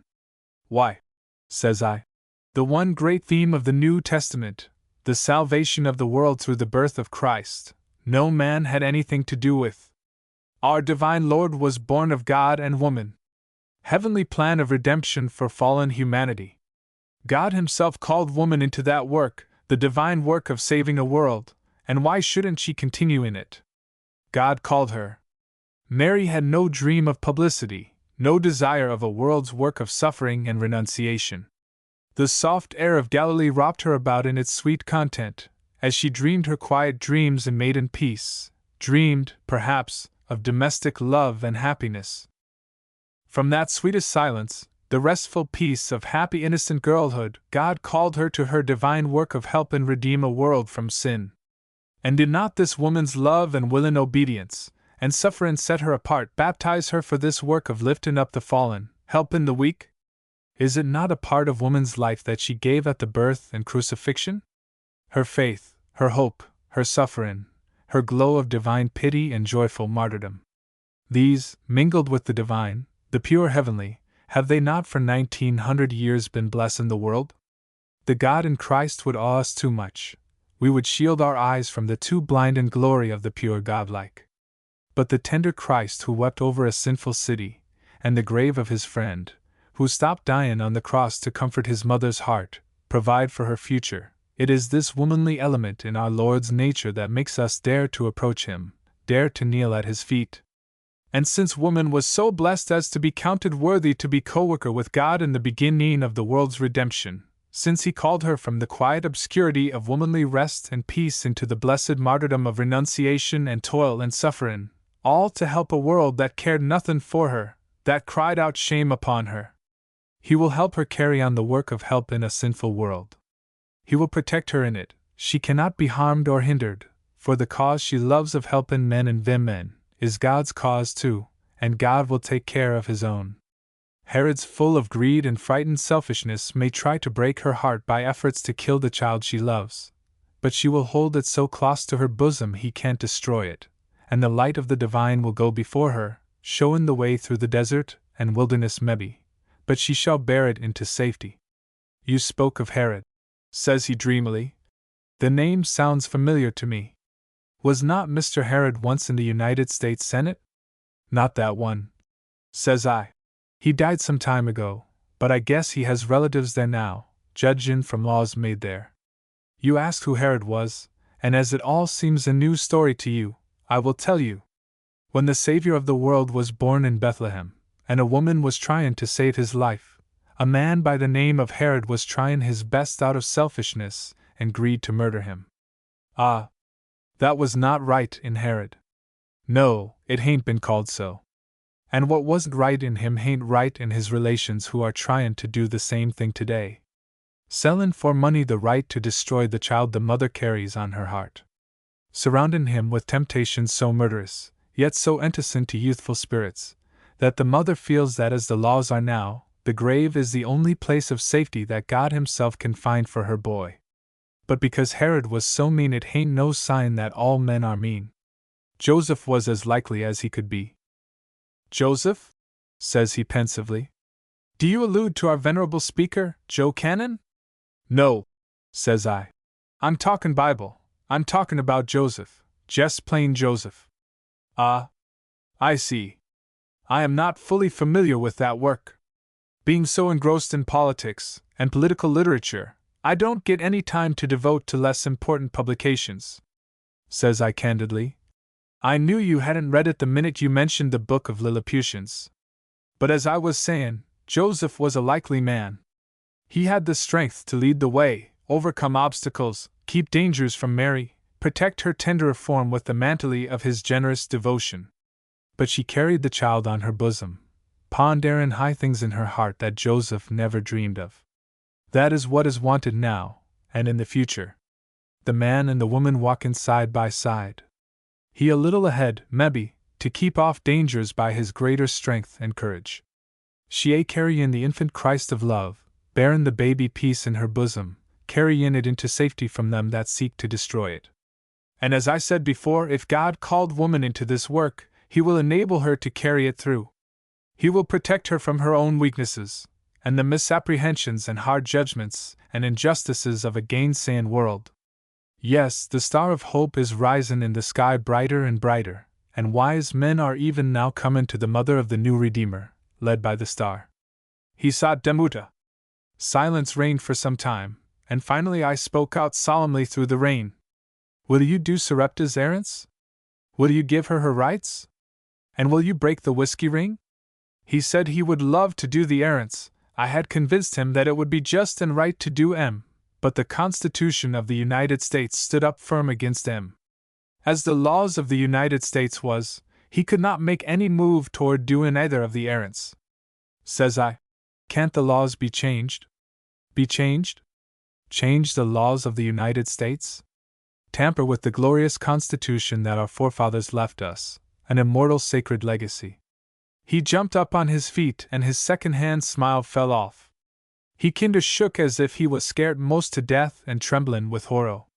He did it to scare me, I knew, but I knowed I meant well towards the Constitution and our old forefathers, and my principles steadied me and held me firm and serene. And when he asked me again in tones full of awe and horror, can it be that I heard my ear aright? Or did you speak of changin' the unalterable laws of the United States, tampering with the Constitution? Yes, that is what I said. Hain't they never been changed? He dropped that scareful look and put on a firm judicial one. He see that he could not scare me to death, and says he, oh yes, they've been changed in cases of necessity. Says I, for instance during the uncivil war it was changed to make northern men cheap bloodhounds and hunters. Yes, he said, it seemed to be a case of necessity and economy. I know it, says I. Men was cheaper than any other breed of bloodhounds the slaveholders could employ to hunt men and vim men with, and more faithful. Yes, he said, it was a case of clear economy. And says I, the laws have been changed to benefit liquor dealers. Well, yes, he said, it had been changed to enable whiskey dealers to utilize the surplus liquor they import. Says he, getting kinder animated, for he was on a congenial and familiar theme. Nobody, the best calculators and drunkards, can exactly calculate how much whiskey will be drunk in a year, and so, ruther than have the whiskey dealers suffer loss, the law had to be changed. And then, says he, growing still more candid in his excitement, we are making a powerful effort to change the laws now so as to take the tax off of whiskey, so it can be sold cheaper, and obtained in greater quantities by the masses. Any such great laws would justify a change in the Constitution and the laws. But for any frivolous cause, any trivial cause, madam, we male custodians of the sacred Constitution stand as walls of iron before it, guarding it from any shadow of change. Faithful we will be, faithful unto death. Says I, as it has been changed, it can be again. And you just said I had convinced you that Sarepta's errands was errands of truth and justice, and you would love to do 'em. Well, yes, I would love to, as it were. But, my dear madam, much as I would like to oblige you, I have not the time to devote to the cause of right and justice. I don't think you realize the constant pressure of hard work that is aging us and wearing us out before our day. As I said, we have to watch the liquor interest constantly to see that the liquor dealers suffer no loss. We have to do that, of course. And he continued dreamily, as if losing sight of me and talking to himself. The wealthy corporations and trusts, we have to condemn them loudly to please the common people, and help them secretly to please ourselves, or our richest perquisites are lost. The canal ring, the Indian agency, the land grabbers, the political bosses. In fact, we are surrounded by a host of bandits that we have to appease and profit by. Oh, how these matters wear into the gray matter of our brains. Gray matter? Says I, with my nose uplifted to its extremest height. I should call it black matter. Well, the name is immaterial, but these labors, though pocket-filling, are brain-wearing. And of late I and the rest of our loyal henchmen have been worn out in our labors in tariff revision. You know how we claim to help the common people by the revision. You've probably read about it in the papers. Yes, says I coldly. I've heard talk. Yes, says he. But if we do succeed, after the most strenuous efforts in getting the duty off champagne, green turtle, olives, etc., and put onto sugar, tea, cotton cloth, and such like, with all this brain fag and brain labor. And tongue labor, says I in an icy accent. Yes, after all this ceaseless toil, the common people will not show any gratitude. We statesmen labor oft with aching hearts. And he leaned his forward on his hand and sighed. But my looks was like icicles on the north side of a barn. And I stopped his complaints and his sighs by a skin in a voice that demanded a reply. Can you and will you do Sarepta's errands? Errands full of truth and justice and eternal right? He said he knew they was just running over with them qualities. But happy as it would make him to do 'em, he had to refuse owing to the firm more important matters he had named, and the many, many other laws and preambles that he hadn't time to name over to me. Maybe you have heard, says he, that we are now engaged in making most important laws concerning moth millers, and minnie fish, and hog cholera. And take it with these important bills and the constant strain on our minds in trying to pass laws to increase our own salaries, you can see just how cramped we are for time. And though we would love to pass some laws of truth and righteousness, we fairly ache to, yet not having the requisite time we are forced to lay 'em on the table or under it. Well, says I guess I may as well be a-goin' dot. And I bid him a cool goodbye and started for the door. But just as my hand was on the knob he jumped up and opened the door, wearing that boughten second-hand smile agin on his liment, and says he, Dear madam, perhaps Senator B. will do the errands for you. Says I, Where is Senator B.? And he said I would find him at his post of duty at the Capitol. Well, I said, I will hunt up the post. And did. A grand enough place for emperor or a czar is the capital of our great nation, where I found him, a good-natured looking boy in buttons showing me the post. 7. No hamperin' hitchin' straps. Well, Senator B. wanted to do the errands but said it was not his place, and sent me to Senator C., and he almost cried, he wanted to do 'em so bad, but stern duty tied him to his post, he said, and he sent me to Senator D., and he did cry onto his handkerchief, he wanted to do the errands so bad, and said it would be such a good thing to have 'em done. He bust right into tears as he said he had to refuse to do 'em. Whether they was wet tears or dry ones I couldn't tell, his handkerchief was so big, but I hearn his sighs, and they was deep and powerful ones. But as I says to him, wet tears, nor dry ones, nor windy sighs didn't help do the errands. So I went on his sobbin' advice to Senator E., and he was huffy and didn't want to do 'em and said so.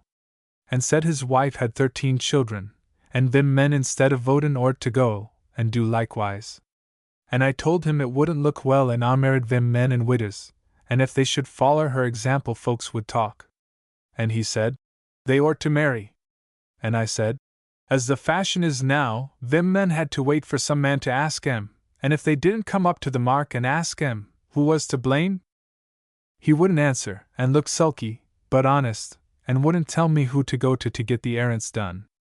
But just outside his door I met the senator I had left sobbin' over the errands. He looked real hilarious, but drawed his face down when he catched my eye, and said several times, and sent me to Senator F, and he sent me to Senator G. And suffice it to say I was sent round, and talked to, and cried at, and sulked to, and smiled at and scowled at, and encouraged and discouraged, till my head swam and my knees wobbled under me. And with all my efforts and outlay of oratory and shoe leather not one of Sarepta Pester's errands could I get done, and no hopes held out of their ever being done. And about the middle of the afternoon I gin up, there was no use in tryin' any longer, and I turned my weary tracks towards the outside door. But as bad as I felt, I couldn't help my spirit being lifted up some by the grandeur about me. Oh, my land! To stand in the immense hall and look up, and see all the colors of the rainbow, and see what wonderful pictures there was up there in the sky above me, as it were. Why, it seemed curiouser than any northern lights I ever see in my life, and they stream up dreadful curious sometimes. And as I walked through that lofty and most beautiful place, and realized the size and majestic proportions of the building, I wondered to myself that a small law, a little unjust law, could ever be passed in such grand and magnificent surroundings. And I says to myself, it can't be the fault of the place anyway. The lawmakers have a chance for their souls to soar if they want to. Here is room and to spare to pass laws big as elephants and camels. And I wondered that they should ever try to pass laws as small as mosquitoes and gnats. Thinks as I wonder them little laws don't get to strollin' round and get lost in them magnificent corridors. But I consoled myself, thinkin' it wouldn't be no great loss if they did. But right here, as I was thinkin' on these deep and lofty subjects, I met the good-natured young chap that had showed me round, and he says, "You look fatigued, Mom. Soarin' even to yourself is tuckerin' dot. You look very fatigued. Won't you take something?" I looked at him with a curious silent sort of a look, for I didn't know what he meant. Again he looked clost at me and sort o' pitying, and says he, "You look tired out, Mom. Won't you take something? Let me treat you to something. What will you take, Mom?" I thought he was actin' dreadful liberal, but I knew they had strange ways in Washington anyway. And I didn't know but it was their way to make some present to every woman that comes there, and I didn't want to act awkward and out of style, so I says, "I don't want to take anything, and don't see any reason why you should insist on't. But if I have got to take somethin' I had just as soon have a few yards of factory cloth as anything. That always comes handy." I thought that if he was determined to treat me to show his good feelin's towards me, I would get somethin' useful and that would do me some good, else what was the good of being treated? And I thought that if I had got to take a present from a strange man, I would make a shirt for Josiah out of it. I thought that would save jealousy and make it right so fur as goodness went. "But," says he, "I mean beer or wine or liquor of some kind." I riz right up in my shoes in dignity, and glared at him. Says he, "There is a saloon right here handy in the buildin' dot." Says I in awful accents, "It is very appropriate to have it here handy." Says I, "Liquor does more towards making the laws of the United States from caucus to convention than anything else does, and it is highly proper to have it here so they can soak the laws in it right off before they lay 'em onto the table or under 'em, or pass 'em on to the people. It is highly appropriate." Says I. "Yes," says he. "It is very handy for the senators and congressmen, and let me get you a glass." "No, you won't," says I firmly. "The nation suffers enough from that room now without having Josiah Allen's wife let in." Says he, "If you have any feeling of delicacy in going in there, let me make some wine here. I will get a glass of water and make you some pure grape wine, or French brandy, or corn or rye whiskey. I have all the drugs right here." And he took a little box out of his pocket. "My father is an importer of rare old wines, and I know just how it is done. I have them all here: capsicum, cocculus indicus, alum, copperas, strychnine. I will make some of the choicest, oldest, and purest imported liquors we have in the country, in 5 minutes if you say so." "No," says I firmly. "When I want to follow Cleopatra's fashion and commit suicide, I will hire a rattlesnake and take my pison as she did, on the outside." Well, I got back to Hiram Cagwin's tired as a dog, and Sarepta's errands undone. But my conscience upholded me and told me I had done my very best, and man or woman can do no more. Well, the next day but one was the big outdoor suffrage meetin'. And we sot off in good season, Hiram feelin' well enough to be left with the hired help. Polly started before we did with some of her college mates, lookin' pretty as a pink with a red rose pinned over a atchin heart, so I s'pose, for she loved the young man who was out with another girl mayflowering. Burnin' zeal and lofty principle can't take the place in a woman's heart of love and domestic happiness, and men needn't be afraid it will. There is no more danger on't than there is of a settin' hen wantin' to leave her nest to be a commercial traveler. Nature has made laws for vim men and hens that no ballot, male or female, can upset. Josiah and Lorinda and I went in the trolley in good season, so's to get a sightly place, Lorinda protestin' all the time against the indelicacy and impropriety of women's appearin' in outdoor meetin's, forgettin', I s'pose, the dense procession of vim men that fills the avenues every day, follerin' fashion and display. As nigh as I could make out, the impropriety consisted in women's follerin' after justice and right. Josiah's face looked dubersome. I guess he was worryin' over his offer to represent me, and thinkin' of Aunt Susan and the twins. But as it turned out, I met Diantha while Josiah was in a shop buyin' some peppermint lozenges, and she said her niece had come from the West, and they got along all right. So that lifted my burden. But I thought best not to tell Josiah, as he was so bound to represent me. I thought it wouldn't do any hurt to let him think it over about the job a man took on himself when he sought out to represent a woman. They wouldn't like it in lots of ways, as willin' as they seem to be in print. The men go through lots of things calm and patient that would make a man flinch and shy off like a balky horse, and vice versa. I wouldn't want to represent Josiah lots of times, breakin' colts, pluffin' greensward, cuttin' cordwood, etc., etc. Men and vim men want equal legal rights to represent themselves and their own sex, which are different, and always must be, and both sexes don't want to be hampered and sot down on by the other one. That is golden to human natur', male or female. We got a good place nigh the speaker's stand, and we hadn't stood there long before the parade hove in sight, the yeller banners streamin' out like sunshine on a rainy day, police outriders, music, etc. More than 100 automobiles led the parade and 5 times as many vim men walkin' afoot. A big grandstand with the lady speakers and their friends on it, all dressed pretty as pinks. For the oldie day that suffragists don't care for attractive dress and domestic life was exploded long ago, and many other old superstitions went up in the blaze. Those of us who have gray hair can remember when, if a man spoke favorably of women's rights, the sarcastic question was asked him, "How old is Susan B., Anthony?"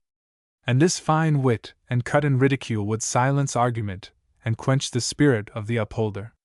But the world moves.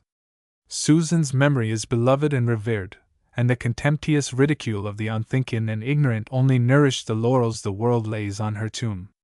At that time, according to popular opinion, a suffragist was a slatternly woman with uncombed locks, dangling shoestrings, and bloomers, striding through an unswept house unmindful of dirty children or hungry husband, but the world moves onward and public opinion with it. Suffragists are the best mothers, the best housekeepers, the best dressers of any vim men in the land. Search the records and you'll find it so. And why? Because they know somethin', it takes common sense to make a gooseberry pie as it ought to be. And the more a woman knows and the more justice she demands, the better for her husband. The same spirit that rebels at tyranny and injustice rebels at dirt, disorder, discomfort, and all unpleasant conditions. I looked ahead with my mind's eye and see them pretty college girls settled down in pleasant homes of their own, where sanitary laws prevailed, where the babies was fed pickles and cabbage, and kept in airtight enclosures, where the husbands did not have to go outside their own homes to find cheer and comfort, and intelligent conversation, and where love and common sense walked hand in hand toward happiness and contentment. Justice, with her blinders off in her eyes, goin' ahead on 'em. I never liked the idea of Justice wearin' them bandages over her eyes. She ought to have both eyes open. If anybody ever needed good eyesight, she does, to choose the straight and narrow road, looking backward to see the mistakes she has made in the past, so's to shun 'em in the future, and looking all round her in the present to see where she can help matters, and looking fur off in the future to the bright dawn of a tomorrow. to the Shernine Mount of equal rights and full liberty, where she sees men and women standin' side by side with no halters or hamper and hitchin' straps on either on 'em. He more gentle and considerate, and she less cowardly and emotional. Good land! What could justice do blind in one eye and vim men on the blind side? But good sensible vim men are reachin' up and pullin' the bandages off'n her eyes. She's in a fair way to get her eyesight. But I'm a pisidin, and to resume forward. 8. Old Mom Nader listenin'. There was some pleasant talkin' and jokin' between bystanders and suffragettes, and then some good-natured but keen and sensible speeches. And one pretty speaker told about the doin's at Albany and Washington. How women's respectful pleas for justice are treated there. How the lawmakers, born and nussed by vim men and dependent on 'em for comfort and happiness, use the women's tax money to help make laws makin' her of no legal importance only as helpless figures to hang taxation and punishment on. Old Mom Nader had been listenin' close, her sky-blue eyes shining with joy to see her own sect present such a noble appearance in the parade. But when these insults and indignities was brung up to her mind agin, and she realized afresh how vim men couldn't get no more rights accorded to her than a dog or a hen, and worse. For a hen or a dog wouldn't be taxed to raise money for tickle soup and champagne to nourish the lawmakers whilst they made the laws agin 'em. Mom Nader's eyes clouded over with indignation and resentment, and she boo-hooed right out a-cryin'. Helpless tears, of no more account than other females have shed, and will, as they sat on their hard benches with idiots, lunatics, and criminals. Of course she wiped up her tears pretty soon, not willin' to lose any of the women's bright speeches. But when her teardrops fell fast, Josiah says to me, "You'll see them vim men run like hikers now. Vim men always thought more of chiffon and falderols than they did of principle." But I says, "Wait and see." We was under a awnin' and protected. But the young and pretty speaker, who wore a light silk dress and exquisite bonnet, kept right on talkin' just as calmly as if she didn't know her pretty dress was bein' spilt and her bonnet gettin' wet as sop, and I says to Josiah, "When vim men are so in earnest, and want anything so much they can stand soakin' in their best dresses, and let their Sunday bonnets be spilt on their heads, not noticin' 'em seamen but keep right on pleadin' for right and justice, they are in a fair way of gittin' what they are after." He looked kinder Mädchen but didn't dispute me. The speeches was beautiful and convincin', and pretty soon old Mom Nader stopped cryin' to hear 'em, and she and I both listened full of joy and happiness to see with what eloquence and justice our sect was plead in our cause. Their arguments was so reasonable and convincin' that I said to myself, I don't see how anybody can help bein' converted to this righteous cause, the liftin' up of vim men from her uncomfortable crouchin' poster with criminals and idiots, up to the place she should occupy by the side of other good citizens of the United States, with all the legal and moral rights that go with that noble title.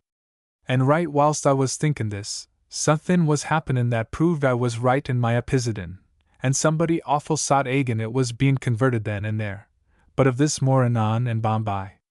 We stayed till we heard the last word of the last speech, I happy and proud in spirit, Lorinda partly converted, she couldn't help it, though she wouldn't own up to it at that juncture. And Josiah lookin' real depressed, the thought of representin' me was worryin' him I knew, for I hearn him say, "Sadi Vozi. Represent vim men or not, I hain't goin' to set up all night with no old woman, and lift her round, nor dry nuss no twins." And thinkin' his spirit was pierced to a sufficient depth by his apprehension, so reason could be planted and take root, and he wouldn't be so anxious in the future to represent a woman, I told him what Diantha said, and we all went home in good spirits.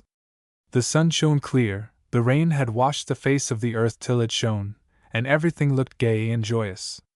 When we got to Lorinda's we see a auto standin' in front of the door full of flowery branches in front, and the pink posies lookin' no more bright and rosy than the faces of the two young folks set in there. It was Polly and Royal. It seemed that when he and Maud got back from the country, and they didn't stay long, Royal was so restless and uneasy, Maud insisted on his talking her to the suffrage meetin' just to make fun on't, so I s'pose she thought she had rubbed out Polly's image and made an impression herself on Royal's heart that only needed stompin' and a little deeper, and she thought ridicule would be the stomper she needed. But when they got to the meetin' and he see Polly set in like a lily amongst flowers, and read in her lovely face the earnest desire to lift the burden from the heavy laden, comfort the sorrowful, right the wrong, and do what she could in her day and generation, I s'pose his eyes could only see her sweet face. But he couldn't help his ears from hearin' the reasonable, eloquent words of earnest and womanly vim men, so full of good sense and truth and justice that no reasonable person could dispute 'em.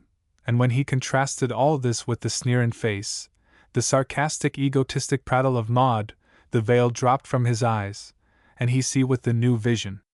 You know how it was with Saul the scoffer who went breathin' out vengeance, and eternal right stopped him on his way with its great light. Well, I s'pose it was a bright ray from that same light that shone down into Royal's heart and made him see. He was always good-hearted and generous. Men have always been better than the laws they have made. He left Maud at her home not far away and hastened back, waylaid Polly, and bore her home in triumph in a 30-horsepower car. It don't make much difference, I s'pose, how or where anybody is converted. The Bible speaks of some being ketched out of the fire, and I s'pose it is about the same if they are ketched out of the rain. Tenerate the same rain that washed some of the color off Maud's cheeks, seemed to wash away the blindin' mist of prejudice and antagonism from Royal's mental vision, leavin' his spirit ready for the great white light of truth and justice to strike in. And that very day and hour he come round to Polly's way of thinkin', and bein' smart as a whip and so rich, I suppose he will be a great accusation to the cause. Well, the next day but one the Allens met in a pleasant grove on the river's shore, and we had a good growin' time. Royal, bein', as you may say, one of the family, took us all to the grove in his big tourin' car, and the fourth trip he took Polly alone. And wasn't it queer that, though the load was for lighter, it took him 3 times as long as the other 3 trips together? Why, they never got there till dinner was on the table, and then they didn't seem to care a mite about the extra good food. But I made allowances, for as I looked into their glowin' faces I knowed they was partikin' of fruit from the full branches of first love, true love. Rich fruit that gives the divinest satisfaction of any this old earth affords.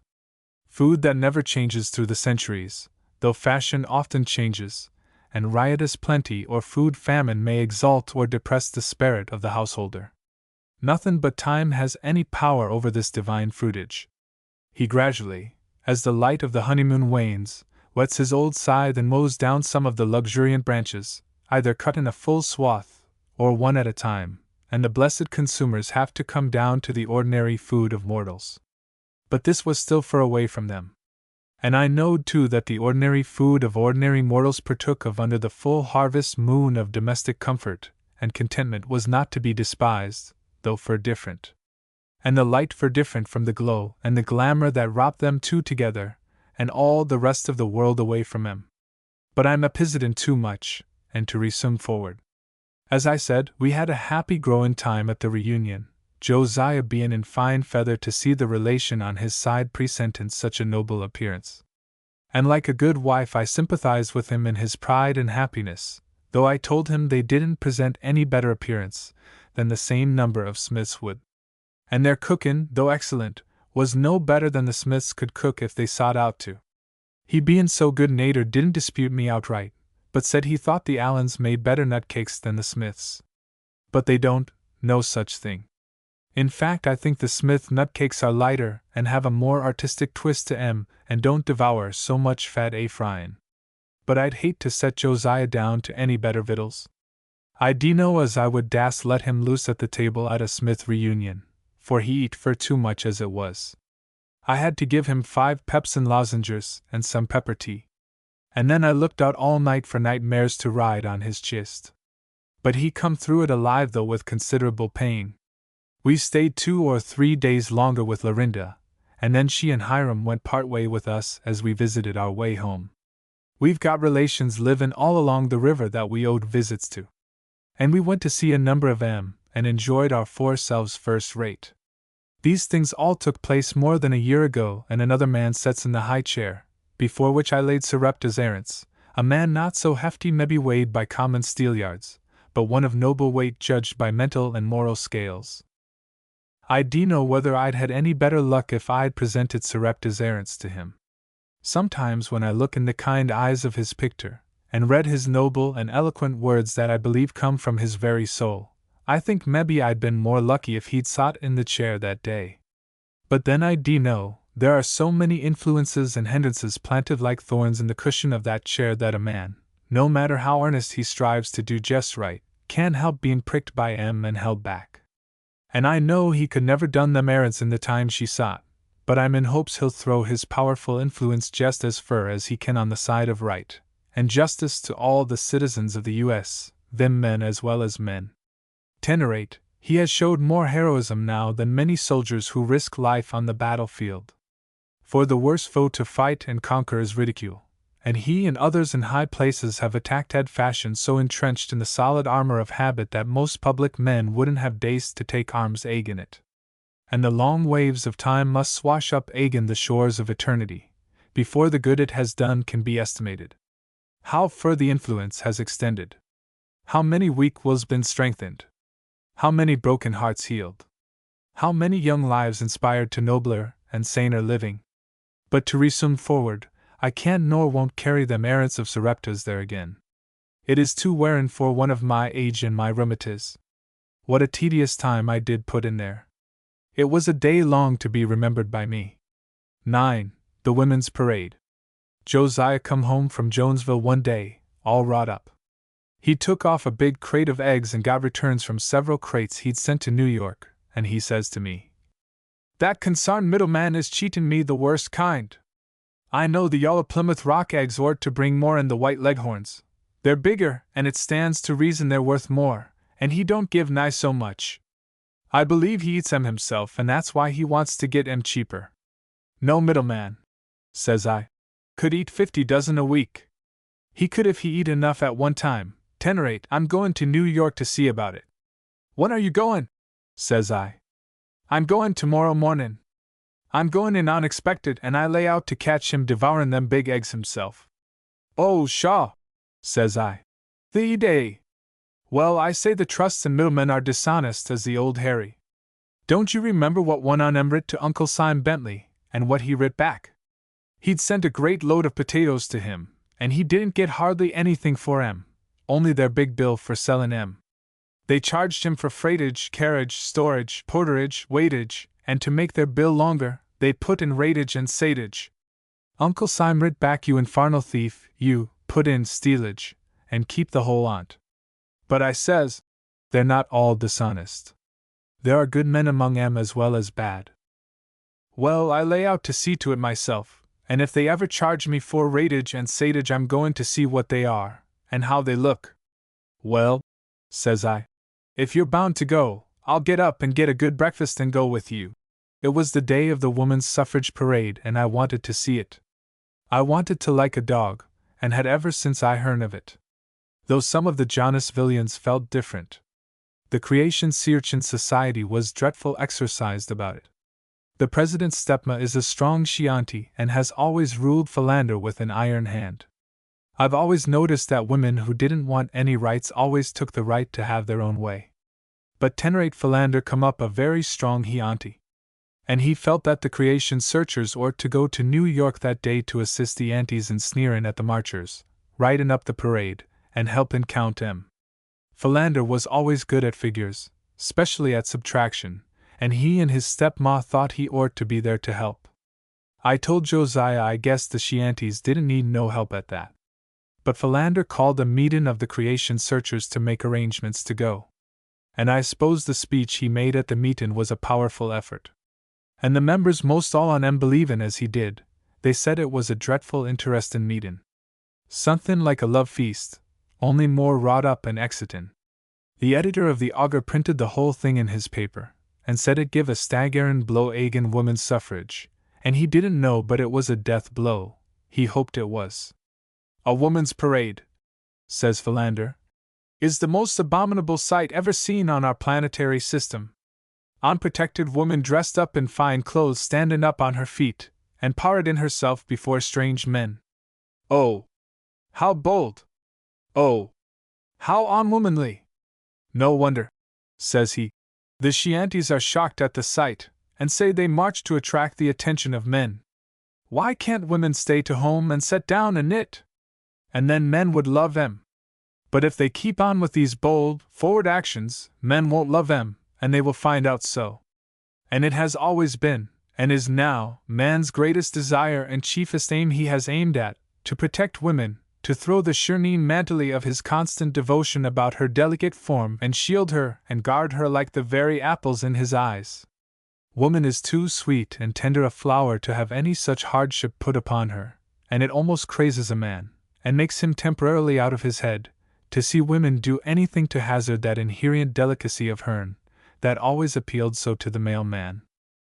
Let us go forth, clad in our principles, and ordinary clothing, of course, and show just where we stand on the woman question, and do all we can to assist the gentle feminine Chiantis. Lovely, retiring females whose pictures we so often see grace in the sensational newspapers. Their white womanly neck and shoulders, glittering with jewels, no brighter than their eyes. They don't appear there for sex appeal, or to win admiration. No, indeed!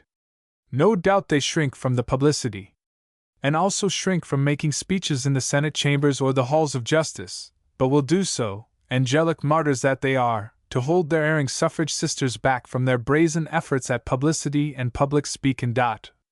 They said his speech was cheered wildly, give out for publication, and entered into the moments of the society. But after all, it happened real curious the day of the parade every Leodin creation searcher had some impediment in his way, and couldn't go, and of course, the society didn't want to go without its leaders. Ms. Philander Daggett, the president's wife, was paparin her set-in room and parlor overhead. She was expecting company and couldn't put it off. And being just married, and thinking the world of her, Philander said he dost sent leave home for fear she'd fall oft in the barrel and break her neck. She had a board laid across 2 barrels to stand up on. And every day Philander would leave his outside work and come into the house, and sit round and watch her. He thought so much of her. I suppose he wanted to catch her if she fell. But I didn't think she would fall. She is young and tough, and she papered it real good, though it was dreadful hard on her arm sockets and back. And the secretary's wife was puttin' in a piece of onions. She thought she would make considerable by it, and she will, if onions keep up. But it is terrible hard on a woman's back to eat 'em. But she is ambitious. She raised a flock of 56 turkeys last year besides doing her housework, and making 75 yards of rag carpet. And she thought onions wouldn't be so wearing on her as turkeys, for onions, she said, will stay where they are put, but turkeys are born wanderers and hikers. And they led her through sun and rain, swamp and swale, uphill and downhill, chasing 'em up, but she made well by 'em. Well, in puttin' in her onion seed, she overworked herself and got a crick in her back, so she couldn't stir hand nor foot for 2 days. And being only just them 2, her husband had to stay home to see to things. And the treasurer's wife is canvassing for the life of William J. Bryan. And wanting to make all she could, she took a longer tramp than common, and didn't hear of the parade or meetin' of the CSS at all. She rid home a day or 2 before the meetin', that she was goin' as long as her legs held out, and they needn't write to her, for she didn't know where she would be. Well, of course, the creation searchers didn't want to go without their officers. They said they couldn't make no show if they did. So they give up goin'. But I s'pose they made fun of the women's parade amongst theirselves, and mourned over their indelicate unwomanly actions, and worried about it being too hard for 'em, and sneered at 'em considerable. Well, Josiah always loves to have me with him, and though he made light of the parade, he didn't object to my goin'. And suffice it to say that we arrove at that middleman safe and sound, though why we didn't get lost in that grand immense depot, and wander round there all day like babes in the woods, is more'n I can tell. The middleman wasn't dishonest, he convinced Josiah on it. He had shipped the colored eggs somewhere, and of course he couldn't pay as much, and he never had hearn of raidage or satage. He was a real pleasant middleman, and hearing me say how much I wanted to see the women's parade, he invited us to go upstairs and set by a winder, where there was a good view on't. We'd eat our lunch on the train, and we accepted his invitation, and sat down by a winder then and there, though it was an hour or so before the time sought for the parade. And I should have taken solid comfort watching the endless procession of men and women and vehicles of all sorts and descriptions, But Josiah made so many slighting remarks on the dress of the females passing below on the sidewalk, that it made me feel bad. And to tell the truth, though I didn't think best to own up to it to him, I did blush for my sect to see the way some on 'em rigged themselves out. "See that thing?" Josiah says, as a woman passed by with her head drawed down over one eye, and a long quill standing out straight behind more'n a foot, and her dress puckered in so round the bottom, she couldn't have took a long step if a mad dog was chasing her, to say nothing of being perched up on such high heels, that she fairly toddled when she walked. Says Josiah, "Does that thing know enough to vote?" "No," says I reasonably. "She don't. But most probable if she had bigger things to think about she'd loosen the puckerin' strings round her ankles, push her hat back out of her eyes, and get down on her feet again. Why, Samantha," says he, "if you had on one of them skirts tied round your ankles, if I was dyin' on the upper shelf in the buttery, you couldn't step up on a chair to get to me to save your life, and I'd have to die there alone." "Why should you be dyin' on the buttery shelf, Josiah?" says I. "Oh, that was just a figure of speech, Samantha. But folks ought to be medium in figures of speech, Josiah, and not go too fur. Do you think, Samantha, that anybody can go too fur in describin' them fool skirts, and them slit skirts, and the immodesty and indecency of some of them dresses? I don't know as they can," says I sadly. "Just look at that thing," says he again. And as I looked, the hot blush of shame mantilled my cheeks, for I felt that my sect was disgraced by the sight. She was real pretty, but she didn't have much of any clothes on, and what she did wear wasn't in the right place, not at all. Says Josiah, "That girl would look much more modest and decent if she was naked, for then she might be took for a statute." And I says, "I don't blame the good priest for sending them away from the Lord's table, sayin', 'I will give no communion to a Jezebel,' and the pity of it is," says I, "lots of them girls are innocent and don't realize what construction will be put on the dress they blindly copy from some foreign fashion plate." Then quite an old woman passed by, also robed or disrobed in the prevailing fashion, and Josiah says sotty vozy, "I should think she was old enough to know somethin'. Who wants to see her old bones?" And he says to me, real uppish, "Do you think them things know enough to vote?" But just then a young man went by dressed fashionably, but if he hadn't had the arm of a companion, he couldn't have walked a step. His face was red and swollen, and dissipated, and what expression was left in his face was a fool expression, and both had cigarettes in their mouths, and I says, "Does that thing know enough to vote?" And just behind them come a lot of furrin laborers, rough and rowdy looking, with no more expression in their faces than a mule or any other animal. "Do they know enough to vote?" says I. "As for the fitness for voting, it is pretty even on both sides. Good intelligent men oughtn't to lose the right of suffrage for the vice and ignorance of some of their sect, and that argument is just as strong for the other sect." But before Josiah could reply, we heard the sound of gay music, and the parade began to march on before us. First a beautiful stately figure seated fearlessly on a dancing horse, that tossed at his head as if proud of the burden he was carrying. She managed the prancing steed with one hand, and with the other held aloft the flag of our country. Just as women ought to, and have to. They have got to manage wayward partners, children and domestics who, no matter how good they are, will take their bits in their mouths, and go sideways some of the time, but can be managed by a sensible, affectionate hand, and with her other hand at the same time she can carry her principles aloft, waving in every domestic breeze, frigid or torrid, plain to be seen by everybody. Then come the wives and relations of senators and congressmen, showing that being right on the spot they knowed what vim men needed. Then the vim men voters from free suffrage states, showing by their noble looks that votin' hadn't hurt 'em any. They carried the most gorgeous banner in the whole parade. Then the Women's Political Union, showing plain in their faces that understanding the laws that govern her ain't going to keep woman from looking beautiful and attractive. On and on they come, gray-headed women and curly-headed children from every station in life, the millionairess by the working woman, and the fashionable society woman by the business one. 2 women on horseback, and one blowing a bugle, led the way for the carriage of Madame Antoinette Blackwell.